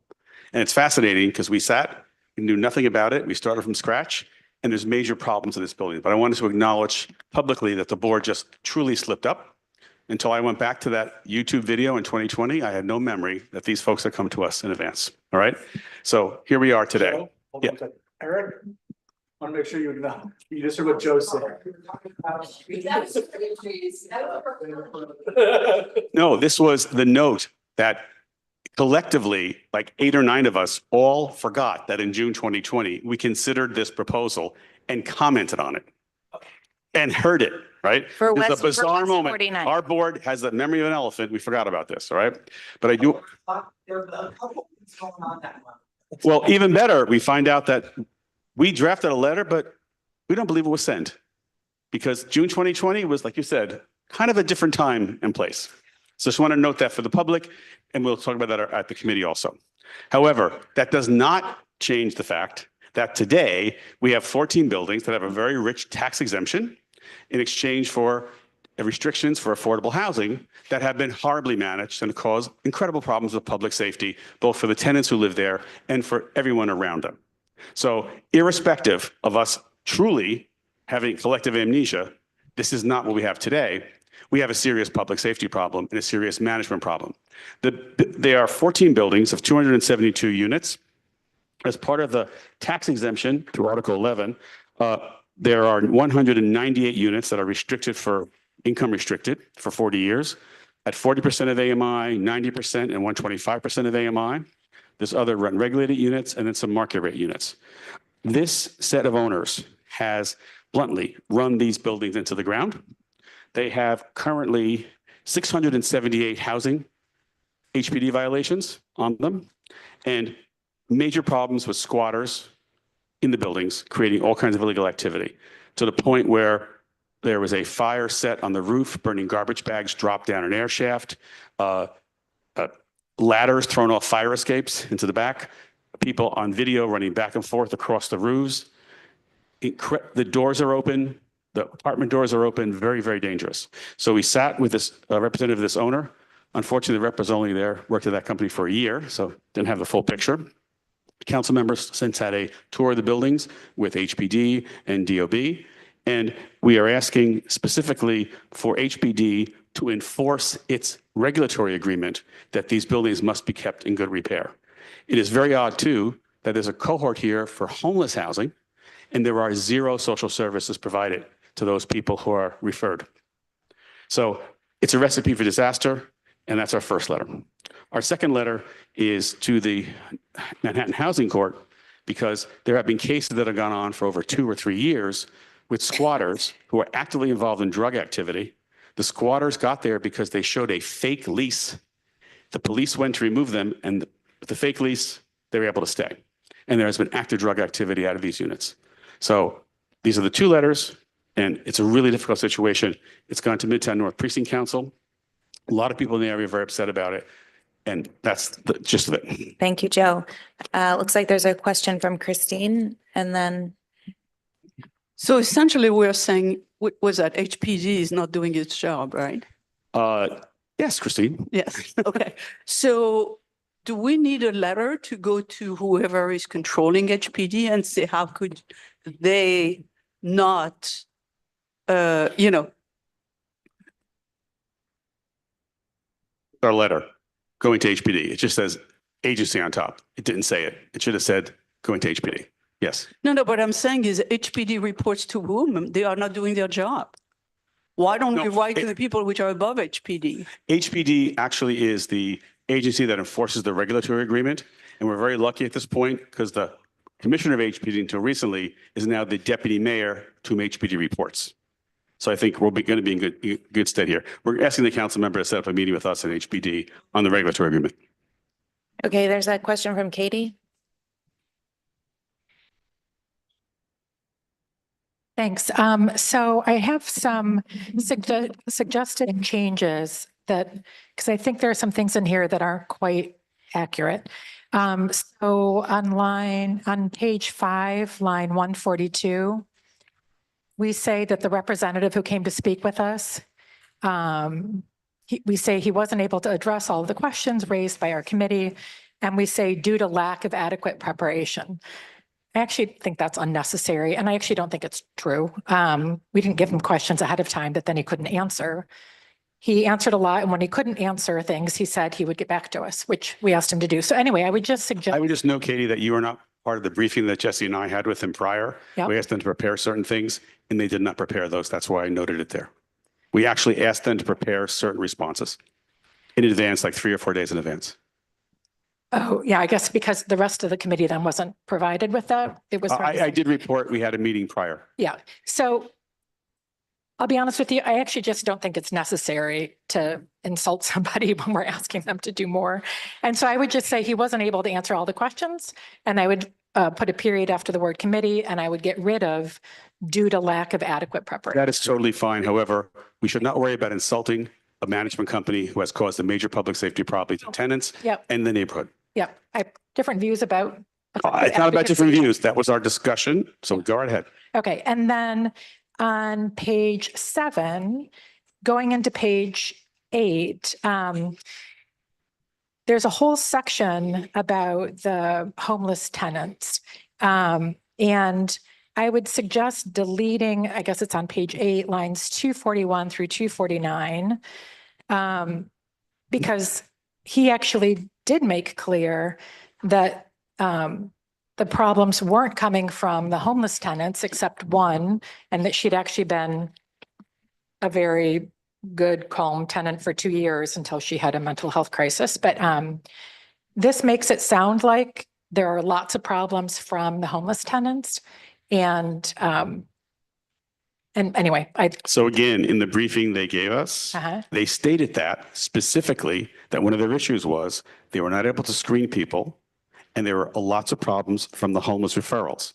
This is factual. Actually, I mean, I went back and even listened to it again. That's what In he the said. briefing, I want to note for the record, for everybody, in the briefing that we had prior, different things were said than in the public presentation. And they were very open and very direct about it. Yes, Katie? Okay. So, well, Joe, sorry, Katie's here is not done. I'm sorry. So I apologize. Go ahead, Katie. So are there friendly amendments that you want to suggest to the letter that? Yes, so I'm asking for these sections to be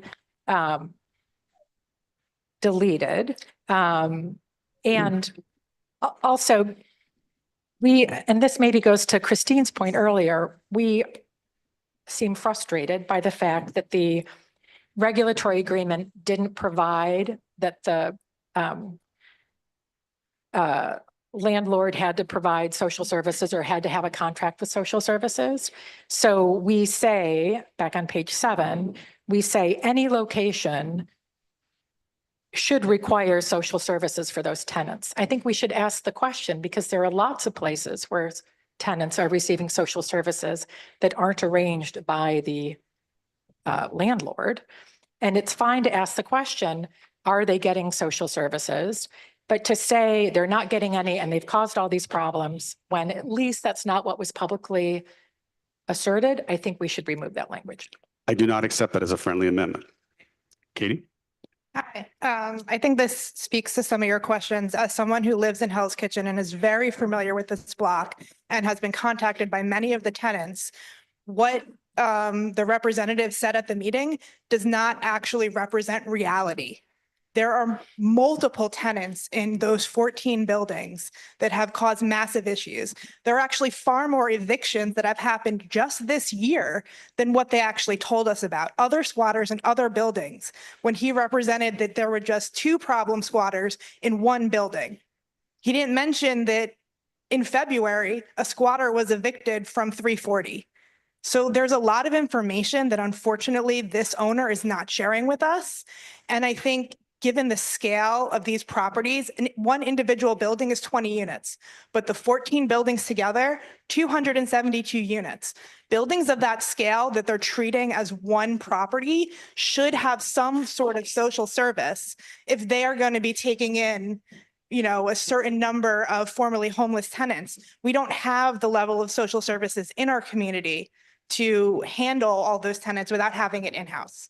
Thank you. I want to we should keep the comments to the comments of the letter and not to the business that was discussed. Let's keep the discussion on the topic of the specific edits to the letter. You need to get a mic.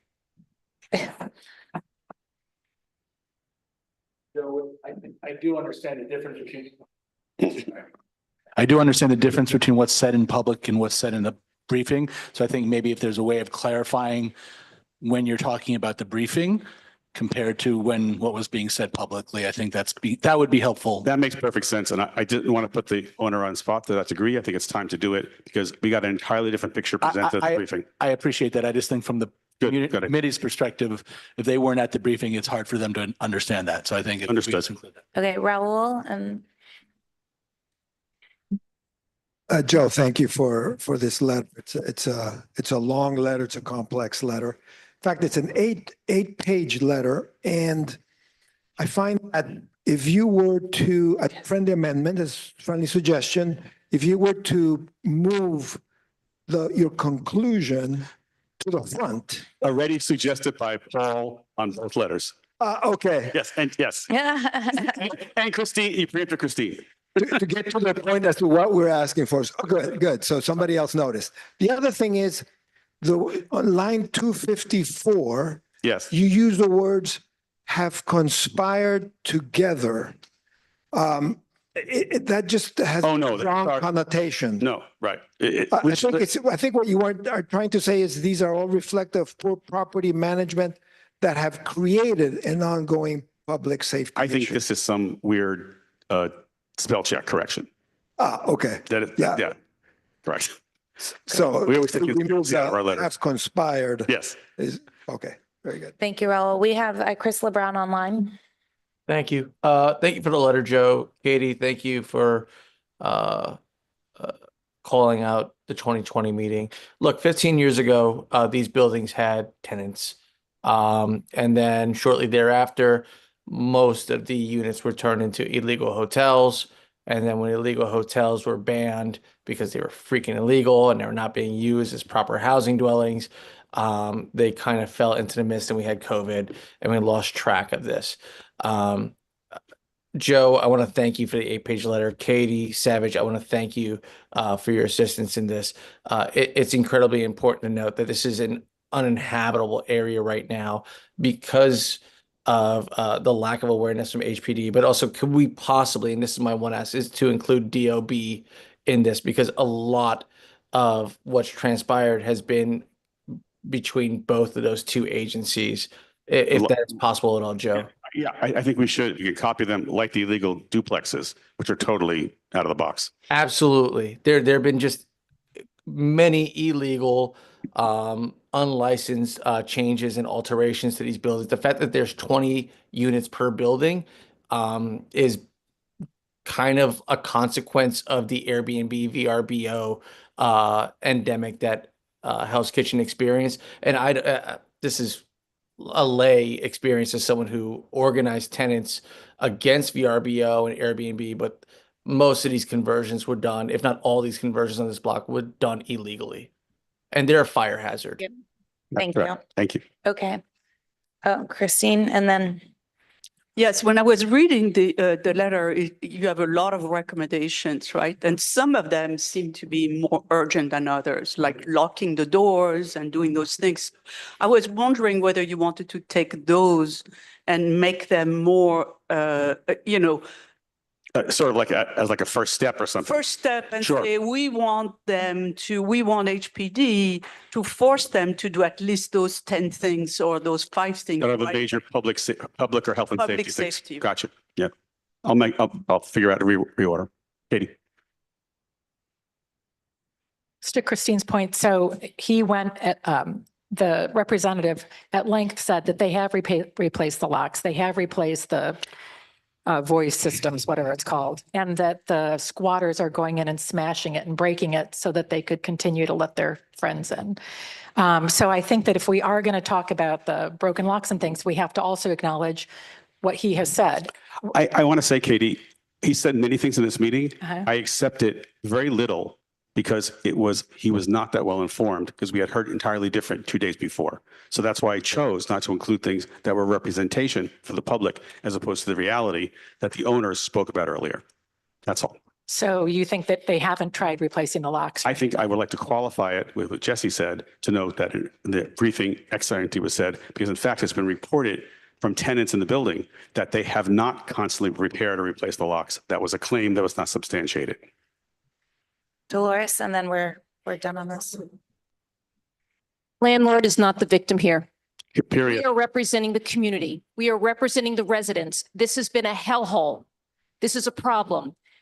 If we happen to go ahead and be forceful, and we're also providing accurate information that for at least over a year has been documented that's a problem, that's okay. And if we don't like the language, just don't vote for the letter. Thank you, Dolores. I just want to emphasize what happens in committee is so important. And, if we need to excuse an applicant to be able to debrief on the difference between what was said publicly and privately next time, that might be helpful, because I think it would resolve some of these misunderstandings going forward. Up front, yeah. So with that, we're going to move on to ACEs. Matt. Good evening. So this is item number 34. So our letter is about the Chelsea Art Building, which we've heard about this evening at 508, 534 West 26th Street. Our letter calls for preserving this building for studio space for the artists that work there. It memorializes the conversations that we've had over 2 committees. And we felt that it was important to be on the record, not only as a committee, but as a board, that this art space is incredibly important to Chelsea and our community. So we have this letter. I also just want to thank Councilmember Botcher for rallying the local electeds and really jumping on this issue right away back in January. And I also want to thank the tenants for organizing themselves, which is never an easy challenge. So thank you for engaging with our board and speaking up and bringing this issue to our attention. So with that, I'll Any have you take any questions? questions. Okay, great. Thank you, ACEs, and thank you to the members of the public who showed up this evening. We'll now turn it to Waterfront Parks and Environment. Leslie. I think this is on, right? Yep. Okay. We have 2 letters tonight. One asking the DOT the status of the availability of solar lighting. If you're wondering why we're sending a letter to DOT, is because evidently DOT provides all the public lighting, and that includes in parks for New York City, and they also include the installation of it, for most of it, not all of it, but much of it. So we are asking the DOT if they could have solar lighting in their arsenal of available lighting options. Does anyone have any questions on that letter on solar lighting? Nope. Okay, the next one is the big one. Do they? The next one is the latest in our long-standing Harry Potter series of letters to the Manhattan cruise to the EDC about the Manhattan cruise ship terminal. They are in the process of putting together a master plan, as the council member referenced earlier when he was speaking. And this is a full renovation of the Manhattan Cruise Terminal, and this includes the berths, the terminal facilities, and included but separate Pier 92 as well. Thank you to the committee for all the listing of everything that we requested and asked for, and also for Transportation Committee. Thank you for your input on this as well, all included. Oh, I hear someone online. Any questions? Oh, is that you, Marty? No, I think it was Bert No. making. No questions? That's it? Those are our two, On the light letter, there was a suggestion that we take out the questions and put in statements. So I'd like to look at the letter again and see whether it's better as a series of statements rather than a series of questions. I might think that we might revise the letter to make it stronger. yeah, for the lighting letter, we did have a few small edits that we are going to take as friendly, obviously. I would say Passover is coming up, so it should be a series of questions. So Thank you, Jesse, for you're that so welcome. light humor. Okay, with that note, seeing no questions, we will move on to transportation. Jesse just his. Yeah, I was getting soft ready. Here we intro- go. Soft intro. There we go. Hi, everybody. All right, we're moving along. Got the second. Very straightforward letter, but Transportation Committee, very scintillating and riveting presentation on a revocable consent for an 18-inch pipe getting installed. So if you have a problem with that controversial letter, let us know. We did get a friendly amendment from Marty who would like us to clarify where the drainage is going to go. We can do that. No problem. Our standard bus applications, permits, it's all the way west side, 11th Avenue, no problems there. Let us know if you do. The main letter covered this evening is our letter to the NYPD addressing quality of life issues. We heard that the new commissioner said priority was going to be quality of life issues. So we thought we should take an opportunity to talk about, well, what are the transportation issues that we consider quality of life issues? And certainly, as we heard from Manhattan South Precinct, Midtown South Precinct, excuse me, e-bikes and bikes going the wrong way, violating traffic laws continues to be an issue. And so we thought we would get them to focus on that. So we definitely appreciate that we heard tonight that they are focusing on that. And I will say, I just saw last week for the very first time an e-biker going the wrong way, getting a ticket from a police officer. I'd never seen that before. So I do think that they are following through with what they said. What the NYPD will be a little bit less happy about are the other things we mentioned in the letter, very highlighting NYPD's continued illegal parking in our district and the state of their station house, which is not very well kept and spews trash onto the sidewalk. We also continue to ask for other parking enforcement and some street red light cameras on 29th Street. That's all I got. I see a question. There are a few questions. So Friendly amendments. Sorry, friendly amendments. There were friendly amendments to the NYPD letter. They are move the stray line, red line 43 needs to go all the way to the end. That's not supposed to be in the middle of the letter. Sorry about that. We're going to request NYPD that we have a follow-up meeting just to, that we're going to send a letter and say, now let's talk about it. So we'll do that. And a request to get tinted windows enforced. I understand the tinted windows are not allowed, illegal. We'd like more enforcement on that. I think we can accept that as a friendly amendment. And that is that. Okay, Dolores. So I object to this letter in its entirety because we have police precinct council meetings, which this is the only agency, NYPD, that is required to meet with the public. So what would be probably more appropriate is the concerns and issues be brought up at the police precinct council meetings, not a letter from the board that circumvents a public process that's already in place. Okay, well, not the friendliest of amendments, That but wasn't a- no, I know. That was a statement, and I understand. you don't have to respond. I don't understand, but I do want to respond and just say, I do wish. See, Jesse, just a second. That was not raised as a friendly amendment. She didn't say it was. She said this was. No, her I comment. know, I was making a. I know, making a but joke. for everyone else, we can take the heat down. Let's hear from other questions. JD. Yeah, I object to this letter, at least the second part about the trash. I object to this microphone. I'm not sure if it's. Hold it down until it turns green. There you go. Thank you, Paul. I really have a problem with this letter, Jesse and Christine and the committee. The second item about trash, I don't know what you're talking about. Midtown North, I've never seen a problem with trash on 54th Street. It has never come up at a precinct council, excuse me, Christine, it has never come up at a precinct council meeting in all the years I've been there. If there is a problem, then you should bring it up at the precinct council meeting. There is a supermarket next door. Maybe that's the problem. I don't know. Your committee, I believe, has 16 members. Of those 16 members, I believe 2 actually live in the Midtown North District. So I find it troubling that you would have a letter that does not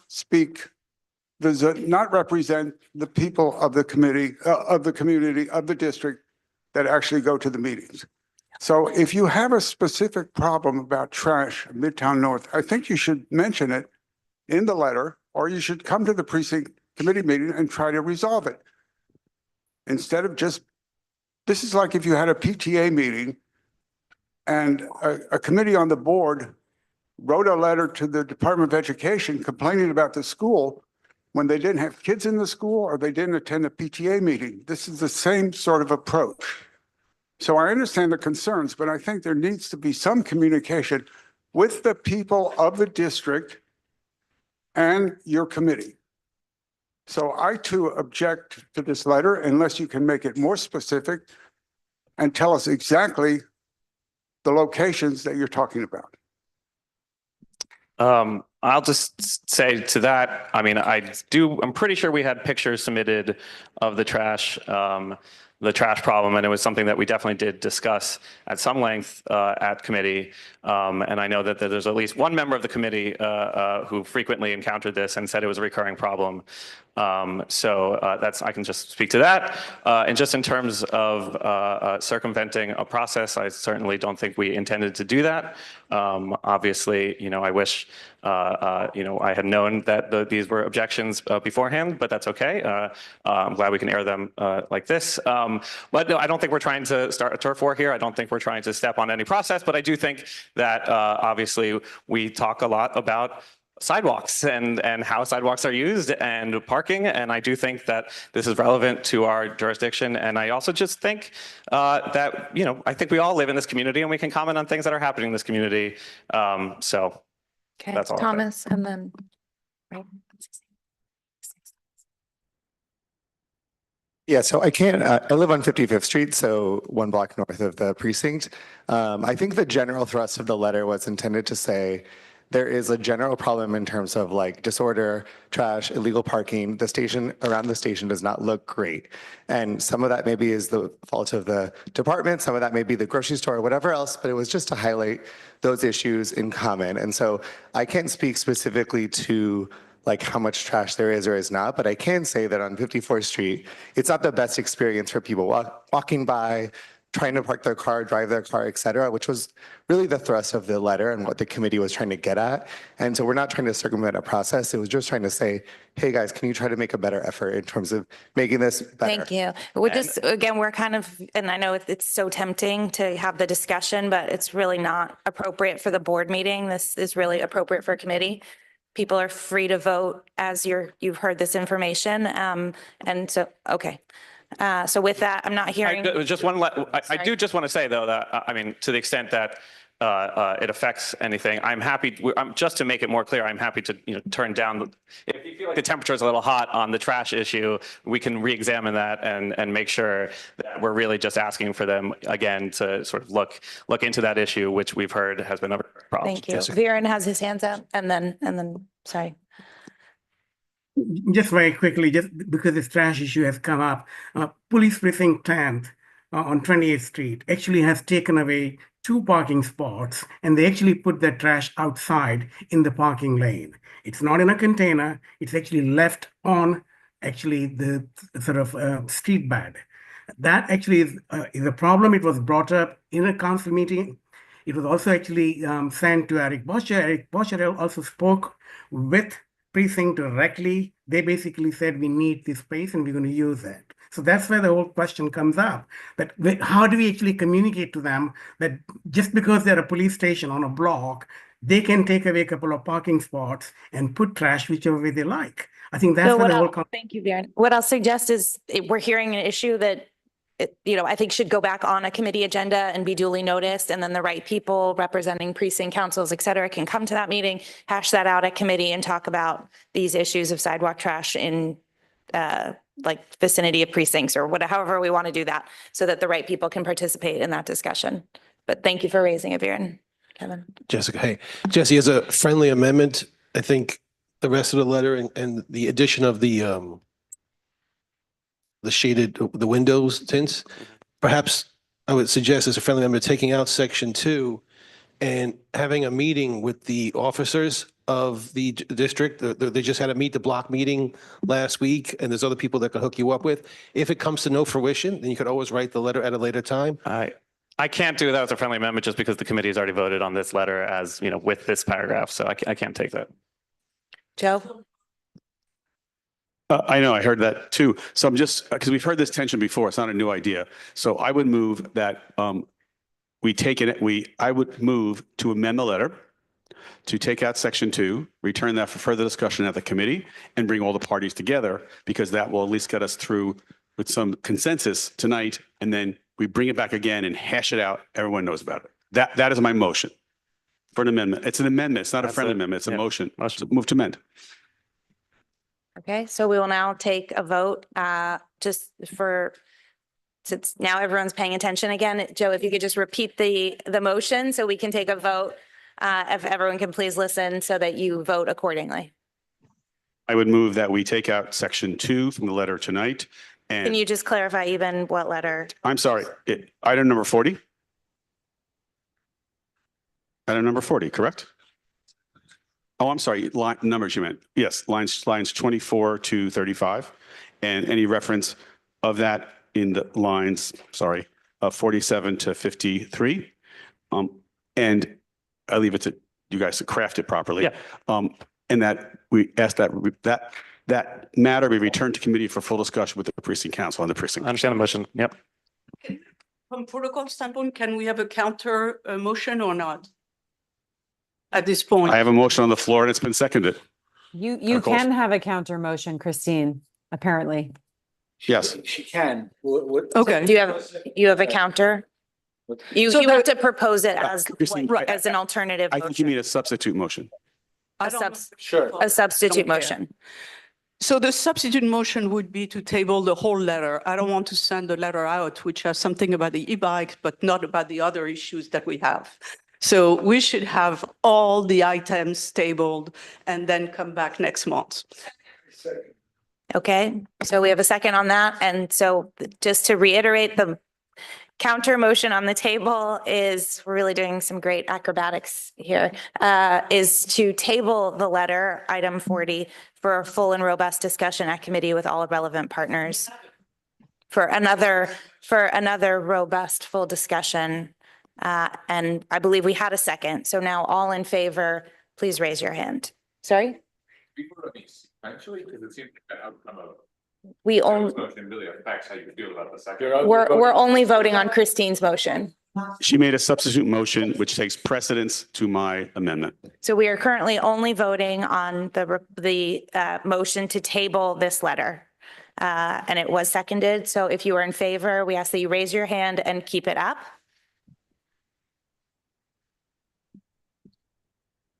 Christine, are you not voting? Of tabling of your motion. It's your motion. Okay. Okay. 1, 2, 3, 4, 5, 6. If it doesn't pass, then we go back to Joe's motion. 11, 12, 13, 14, 15, 16, 17, 18, 19, 20, 21, 22, and then 8. So that's 30. No, that's 30. That's 30. Okay. Okay. So the motion passes. Do we need to do the rest? No. Okay, so the motion passes. So this letter has been tabled. Item 40. You guys don't have to worry about it. We'll do it in post. Okay, so we're going to move on now to cannabis. So Dolores, we'll turn it to you if you can grab a mic. I think, oh, sorry, Rodney. I'm sorry. Yes. Okay. Hi, good evening. My name is, I'm with JD about this one. Good evening, Rodney Washington, representing the Cannabis Task Force. items 42 and 43 in support of cannabis applications. Any questions? Also, there's a survey out. Okay, no questions. So thank you. Thank you, Cannabis Task Force, Thank you. for your continued work. Okay, so with that, we are now gonna do our vote. I'll call up Katie to lead us through. If you, Jesse's gonna come out to clarify about number 5. All right, everybody that is only using the virtual vote sheet, Ella highlighted the fact that number 5 is incomplete, does not give you all the options. So at the bottom of your virtual vote sheet, you have place to put a new item. So everybody using that virtual vote sheet, just say number 5 and how you vote on it under the new item section at the bottom of the virtual vote sheet. Yeah, you can put whatever however you want to vote. If you're yes, no, abstaining. No, number 5 doesn't give you any option to vote. If you have the paper form, this is for folks that are only using the virtual form. Item number 5 on the virtual vote sheet does not give you all the options to vote. There's a error in the creation of the vote sheet. So what I'm saying is, if you're only using the virtual vote sheet, then please scroll down to the bottom of the virtual vote sheet for item number 5. And in the extra section, there's a section left open that we can add in a vote. You're going to say item number 5 and how you vote. Yes, in the other section. Well, okay, you could do that too, but I whichever one you want to do. Okay. All right. So, as we always do, this is going to go alphabetically, and I'm going to repeat what you say. So, Ted. Which one's been tabled? 40, and also, 33 has not been tabled. yeah, it was. We voted earlier in the meeting that 33 was tabled. You changed the agenda. Yeah. Right, it's not tabled. If you're not heard back to me, refer back to me. We're tabled for the last 2 months. Well, you're not voting on 30. You're not voting on 30. Yep. It does say, yeah, okay. No, I understand. On Yeah, the yeah. vote sheet, it says table. We're tabled for the last 2 months. Joe made the motion to return it back at me. That's all. We're not voting. We'll have to check the minutes. I don't know what the motion made, but we'll figure it out. Okay, so, all right, Ted, where are you? Hello, Ted. Eligible on 4 and 14, and yes to the rest that are not tabled. Okay. So to repeat, Ted, you are P&E on 4 and 14 and yes to the rest. Roberta, I don't think she was here tonight, right? Okay, not here. Christine. Yes, on all except on the 44. Oh, no, I'm yes on all. You're yes. You're yes to everything. Okay. Gwen, are you here? Oh, there you are. Hello. Didn't even get what we were talking about during part of it. Okay. Sure. And you never say the number, the agenda item that it is. Yeah, it's a little confusing. Fair enough. So are you ready to vote? Okay. Okay. Do you want me to come back to you? I can come back to you at the end. That good? All right, I'll come back to you. All right, Leslie. Leslie? You want me to come back to you? Wait, hold on. No on 42. Abstain on 43, you said? Yeah. And yes to the rest. Okay. Viren? Yes to all except for the table ones. Yes to all. Got it. Liam? Yes to all. There you are. Yes to all. Kevin? Yes to all. Lisa? David? Oh, not here. Thank you. Marty? 7 yes to the rest. I'm sorry, you said that was no? 1, 2, 3, 4, and 7, no. And then yes to the rest? Got it. Thank you. Okay, Paul. P and E on 32. P and E on 32, yes to the rest. Pete Diaz. Yes to all. Thomas. Yes to all. Wendy. Yes to all. Max. P&E on 28, 36, 37, yes to the rest. Okay, your P and E on 28, 36, and 37, yes to the rest. Matt Green. Yes to all. Turning the page. All right, so Jesse. Yes to all. Candace. Yes to all. David Haluka. Yes to all. Yes to all. Frank. Not here. Josephine. Yes to all. Inga.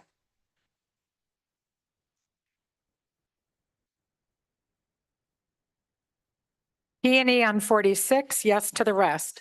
Oh, sorry. 26, thank you. Yes to the rest. Carrie. Yes to all. Yes to all. Ella.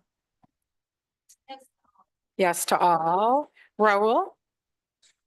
Yes to all. Bert. Not here? Yeah. Oh, sorry. Yes to all. Yes to all. Thank you. Chris. Yes to all. Yes to all. Rachel. Yes to all. James. Yes to all. Yes to all. Betty. Table 40, yes to the rest. Okay. Sanford. Yes to all. Yes to all. Shanice. Yes to all. Yes to all. Thank you. Gregory. Yes to all. Yes to all. Tina Nelson. Yes to all. Great. Mike Noble. Are you online? Yes to all. Yes to all. JD. Yes to all. Maria. Yes to all. Alan. Yes to all. Brad. No on 41, yes to the rest. No on 41. Yes to the rest.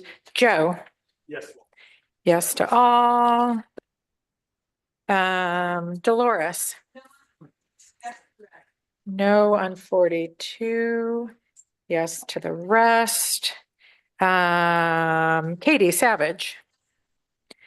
Yes to all. Me, I am abstaining on 31. Oops, 31. Yes to the rest. Hector, was he here? He's not here. David Warren? Online? Yay to all. Yay to all. Rodney? Yes to all. Yep. Submitted. Ooh, and submitted. Well done. And Alice? Oh, Alice? 21, 22, 23, yes to the rest. Wait, you said no to 41, 42, and 43. Yes to the rest? Okay, and then last, oh wait, I'm coming back to Gwen.